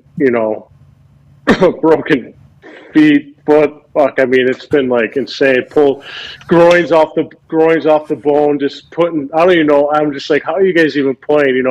Alex Killorn, he gets out of game one, he puts a rod in his foot per game, try to come back for game three. It's just guys are just nuts, right? So, you just try to do whatever it takes to get back in that game and. To do it what you did all year with those guys and all the sacrifices you went through an 82-game season, plus to chance to get to the Stanley Cup Finals and to hoist that thing over your head. So guys will do anything, man, and then it's pretty impressive when the lineup sheet comes up after series of how hurt they really are. Do you know it in the change room though? You know what everybody's going through? Oh yeah, we know everything. Yeah, so like guys are like, yeah, I got a fucking leg and a back or whatever, and it's like, fella, good on you, good on. Is that kind of the conversation? And how do you guys keep it so tight? It feels like your guys' community keeps everything so tight. Is that just the culture? It's just a culture because we know, they're probably banged up over there too. We just don't know it either. So you try to keep it as quiet as possible. You don't run home and tell a friend or a buddy because the buddy might tell someone else because that buddy might know another teammate. So you just try to just keep it as tight and as close as you can. I don't know if I could say this on live TV or whatever, but a lot of Toradol. Hey, shout out. Yeah. Me too on Saturday night. Yep. Yeah, we will find the vitamin T. Oh, yeah. Yes, we certainly will. Hey, Patty, we appreciate the hell out of you, man. Good luck with everything. Are you back on TNT throughout the rest of the way or no? I haven't got my schedule yet. I don't know yet. So that was my first day. So hopefully, come back and do a couple more games. So just trying to figure out going on the NHL panel, doing some coverage of the Stanley Cup Finals. So just trying to put dip my toes in a little bit of everything right now and see what I like. Yeah, well, enjoy it all, brother. That's the most important part. And know you're already prepared. Don't be worried about a damn thing. And the hair, the lettuce looks absolutely phenomenal out there. Absolutely phenomenal. Just comb my hair with a pork chop. All right, TNT does a great job. Yes, they do. TNT does a great job of hiring, start to finish. Like when it comes to like before and after and during the games. Yeah, like everything. TNT does a great job of eyeing talent and giving them a chance to go. Like everybody in hockey is talking shit on Biz for good reason. You came in and said you want to punch him in the face. It's like he is the epicenter of that coverage, and it is spectacular. They built a fucking penalty box around him in there. It's like they get it. I think the TNT people get it, and I'm happy to see they're giving you an op because it's good for the sport. It's good for sports as a whole. We appreciate you, man. Enjoy yourself. Hey, thanks, boys. I appreciate it. Ladies and gentlemen, 3-time Stanley Cup champion, the Big Rig, Patty Maroon. Yay! Okay, so our theory about just being bigger and faster. Mm-hmm. Yeah, holds true. Place. Got to be able to play hockey. Yeah. Mm-hmm. Obviously, that is a thing to Goalie, big, fast, and you play harder than the other team for longer. Yeah.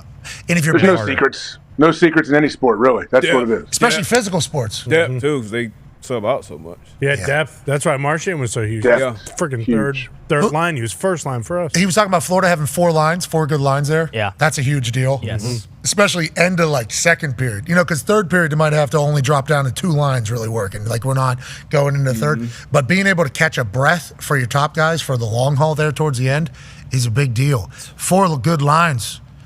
God damn, that'd be great for the Penguins. When was the last time we had 4 good lines? You had Sid, Gino, and Stahl. That was the 3 up the middle they just ran them back. And Kunitz. Yeah, but we're talking about everybody. Kunitz was a great player, yeah. Probably when you went back to back. Other positions. Yeah, 17, 18. It's a long time ago. It's almost a decade, brother. Almost a decade ago.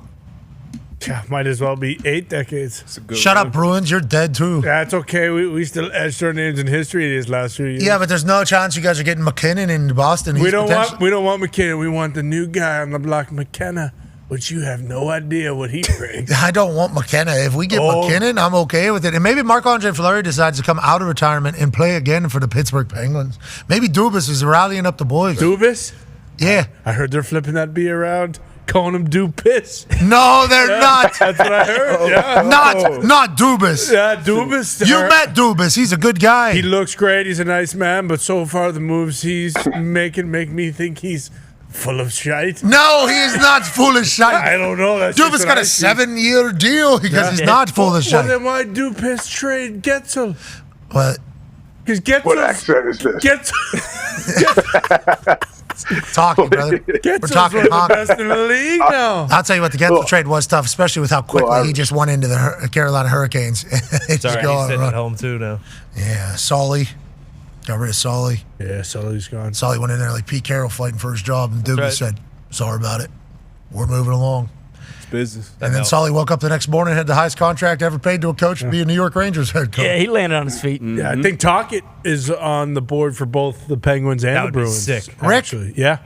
He's right on TV. Give me Rick talking. I might be wrong, Nick. I he thought fucking ball tapped Biz last night or 2 nights ago. He's out there. A lot of people think he's going to go to the Flyers. We'll see. There's a Don't couple. do it, there's a couple Flyers. spots. Tocchet just wants to go to a terrible place, I guess. I guess. Does he want to live Florida or go to a place that's never done it?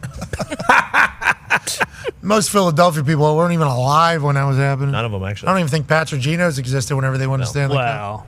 Wow. No way. It's been like 100 years. Pats and Geno's been around forever.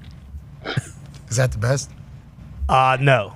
D'Alessandro is all. Well, honestly, Coops. Yeah, Danny and Coops is kind of making a bit of a run. Yeah, it is. Get one style sandwich, and everybody loves it. That's right. I still have yet to try it. I thought they were in New York. We tried. Am I wrong? We've tried a couple times. We tried. I've tried a couple times.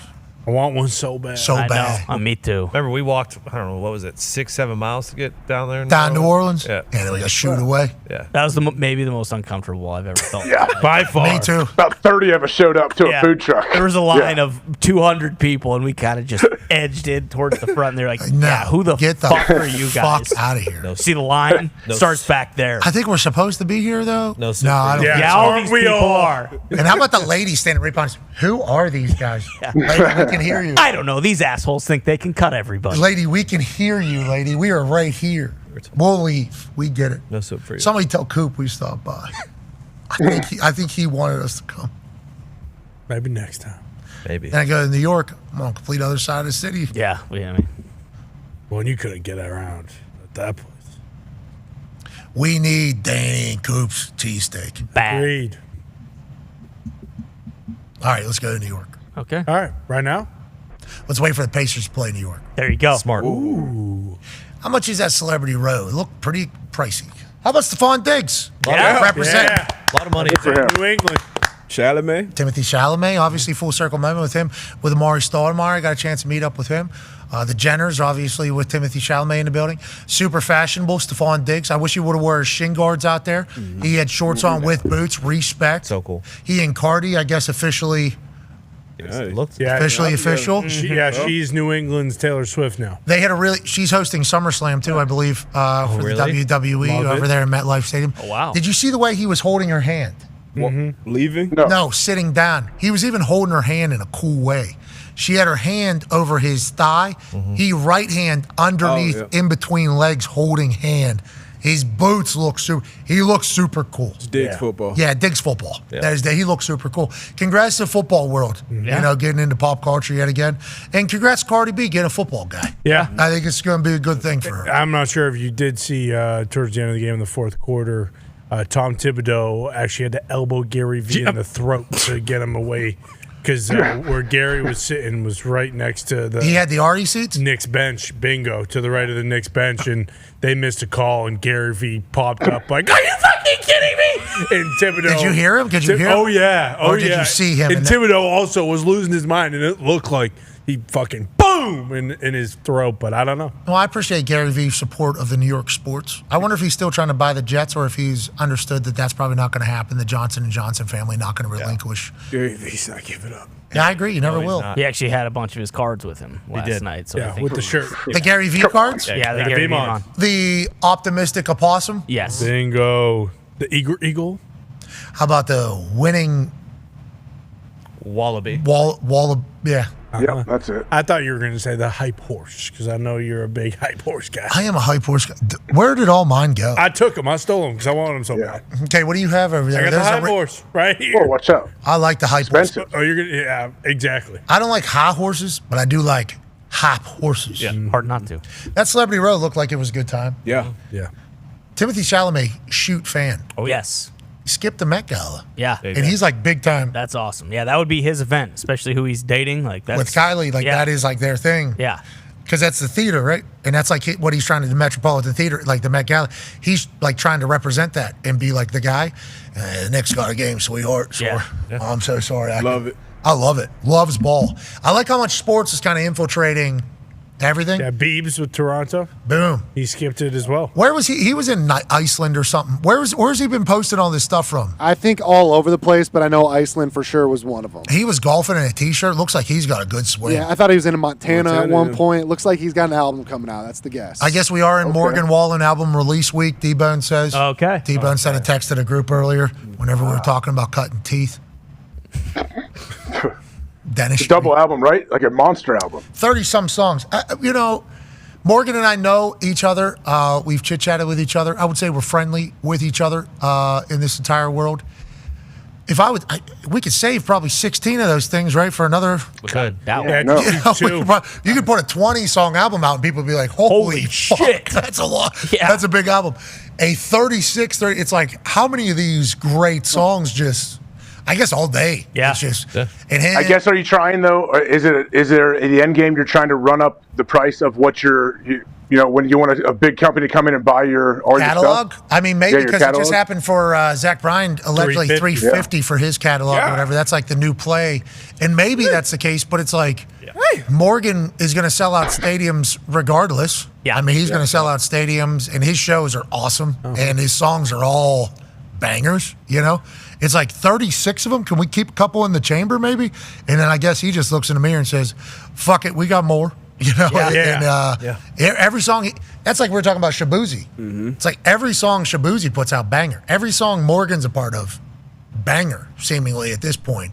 I guess we might as well just put out 100 of them. Yeah, hopefully they're longer than 2 minutes, though. We can't have 10 or 20 of these songs be 2 minutes and 15 Nah, he seconds. respects the art. I do. I think so as well. His last album, those songs are 4 minutes, some 5. I mean, he toured his last album twice. Yeah. 98 Braves. I hope he puts 98 Braves on there like 15 times. Yeah, just like 01 Braves. Do you remember when we were talking to him? I was one of the first walkouts. Morgan did the first. I remember. Oh, sweet. The first one. Me and was it really the first one? It was the first so me and Tyrese were the first walkouts or whatever, and we got a chance to chat with him. He was trying to figure out what it all was too. He had his vision and idea. I just kind of want to soup it up a little bit or whatever. And I was honored to be talked about it, and we had ideas for him. We're like, hey, you should lead off with that because we're leaving early. We had to leave early. You were trying to set the set list. Yeah, I was like, hey, listen, I know you guys are prepared for this for a long time. You're doing a stadium. You haven't figured out. Was he asking for help with the set No, list? not at all. No, we were telling him, we're like, we need last night. We need, because we're not going to be here for the end of this thing. We got to get to WrestleMania, brother. So we need to hear last night, if I'm doing a walkout. Yep. You can play that probably 3 times. I think. It's got 1 billion plays. I think it'll hit every single time. And he's like, oh, okay, you want me to lead off and close with it or whatever? It's like, maybe once they're in the middle. In the middle, too. Yeah, and then one of the guys that worked for him was like, well, actually, my job is strictly set list. I've been working on this for about 18 months now. So I don't think we're going to change it tonight. Okay? We sound like the biggest doofuses of all time. We're like, so we're leading with last night or whatever because we would like to be here for that. How long do we have to? Because we literally got to get to WrestleMania. People want to hear it, man. I want to hear last night. I would like to hear that Wednesday. Well, that's coming obviously at the end there. It's like, God damn. You can probably lead with that thing. Don't you think you can hype him up a little here? Tease it at the Get him going. Last night we let the liquor talk, and then you just kind of, and then guess what? By the end of this thing, you've already hit him with so much great. Guess what you can do again? Tonight we let the liquor talk. We're selling just for selfish reasons. Didn't change his entire concert for us. No, it's a shame. A little bummed out. He's got a good crew around him though. Oh yeah, strength coach.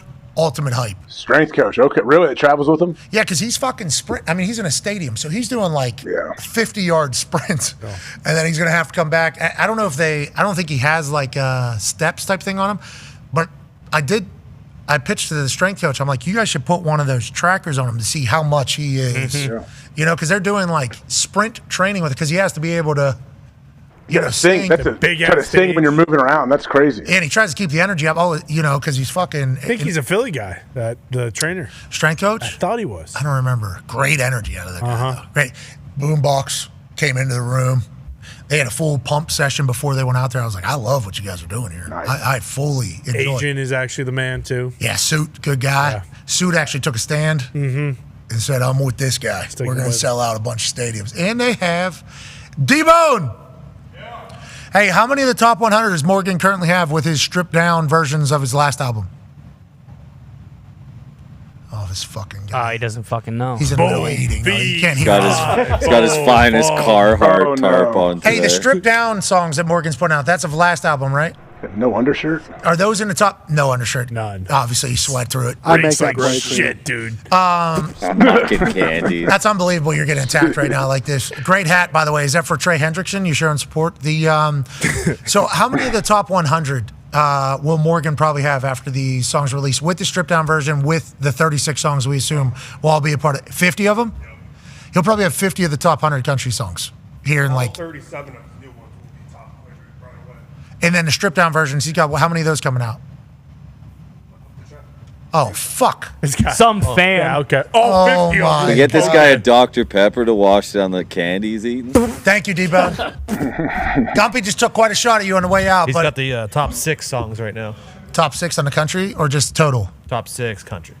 Yeah, last year at one point he had fucking the top 25. Yeah. Just like all of them. His dog. He crosses over. Like, he crosses over into all genres, I feel like. Yeah, he's doing it. Mm-hmm. He's out there doing it. It's like albums where you listen to them a couple times, and then a few months after it gets released, you find a different song that's on there that you must have either missed or just forgot about, and it plays again. It's awesome. Yeah. 98 Brave. Country will carry you through the summer, and then rap gets rolling during the fall. Hell yeah. And that's when, things really start rolling, and then that's when football gets going. Mm-hmm. Speaking of football, tomorrow we have a schedule release. Tomorrow we have a showcase of the social media and digital teams. Tomorrow, NFL teams should be judging their digital teams on whether or not they are good or not. These digital teams and social teams will certainly point fingers at everybody else but themselves if they stink. But if they're great, they should be held in higher regard, I think. And this is a time for them to put on a show. For sure. Big day tomorrow for a lot of people. Huge. Now, there are bums out there that have lied to a lot of NFL teams and said they know what they're doing. And tomorrow they will get exposed. And they will not see it that way. They will lie. They will say it's somebody else's fault. But there are also a bunch of people who have been put in position, given the keys to an entire organization digitally at a young age, because the older folks that are in the building don't think they can do the social team. And with those keys, tomorrow, somebody will fucking go, and hit the road, Jack, and put out something special. And I think we should recognize that all day tomorrow. Hell yeah. I agree. Let's celebrate greatness tomorrow. Hell yeah. Mm-hmm. Let's celebrate the NFL. And let's celebrate the fact that tonight, Pacers, Cavs, 7 o'clock on TNT. Nuggets, Thunder, 9:30 on TNT. Pacers can put the Cavs away.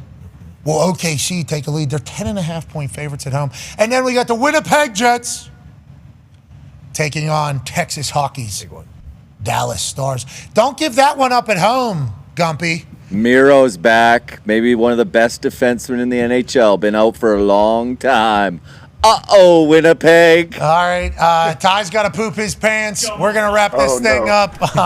Be a friend, tell a friend something nice. It might change their life. We're with you in there, Ty. All right. Ran through the ring. Team on me. He should have. These boys were in the ring yesterday. We got to get this thing out of here. Out of here. Someone get hurt? D-Bone somehow took a bump yesterday that had 3 hits. It was his butt, his back, and his head. And I don't think that is how it's supposed to go at all. So we got to clear this thing out. But if Ty was D-Bot was just sitting on top turnbuckle yesterday, calling shots from what I've seen. Ty Schmidt had a kendo stick out here yesterday, swinging. I mean, we got to get this thing out of here as soon as possible. Anyways, be a friend, tell a friend something nice about change your life. We're in this thing together. Pumped Rich Eisen's coming to ESPN. Bummed he won't be able to come on our show. Amen. What the fuck? That stinks. Good setup. Like, he's one of the guys that would come to ESPN who would actually come on our show, I think. Yeah. I think he would. I think he likes us. We like him. He's going to be live at the same damn time. That makes a lot of sense. Be a friend, tell a friend something nice about change your life. We're in this thing together. Team on me, team on 3. We appreciate you all so much. 1, 2, 3, team. Goodbye.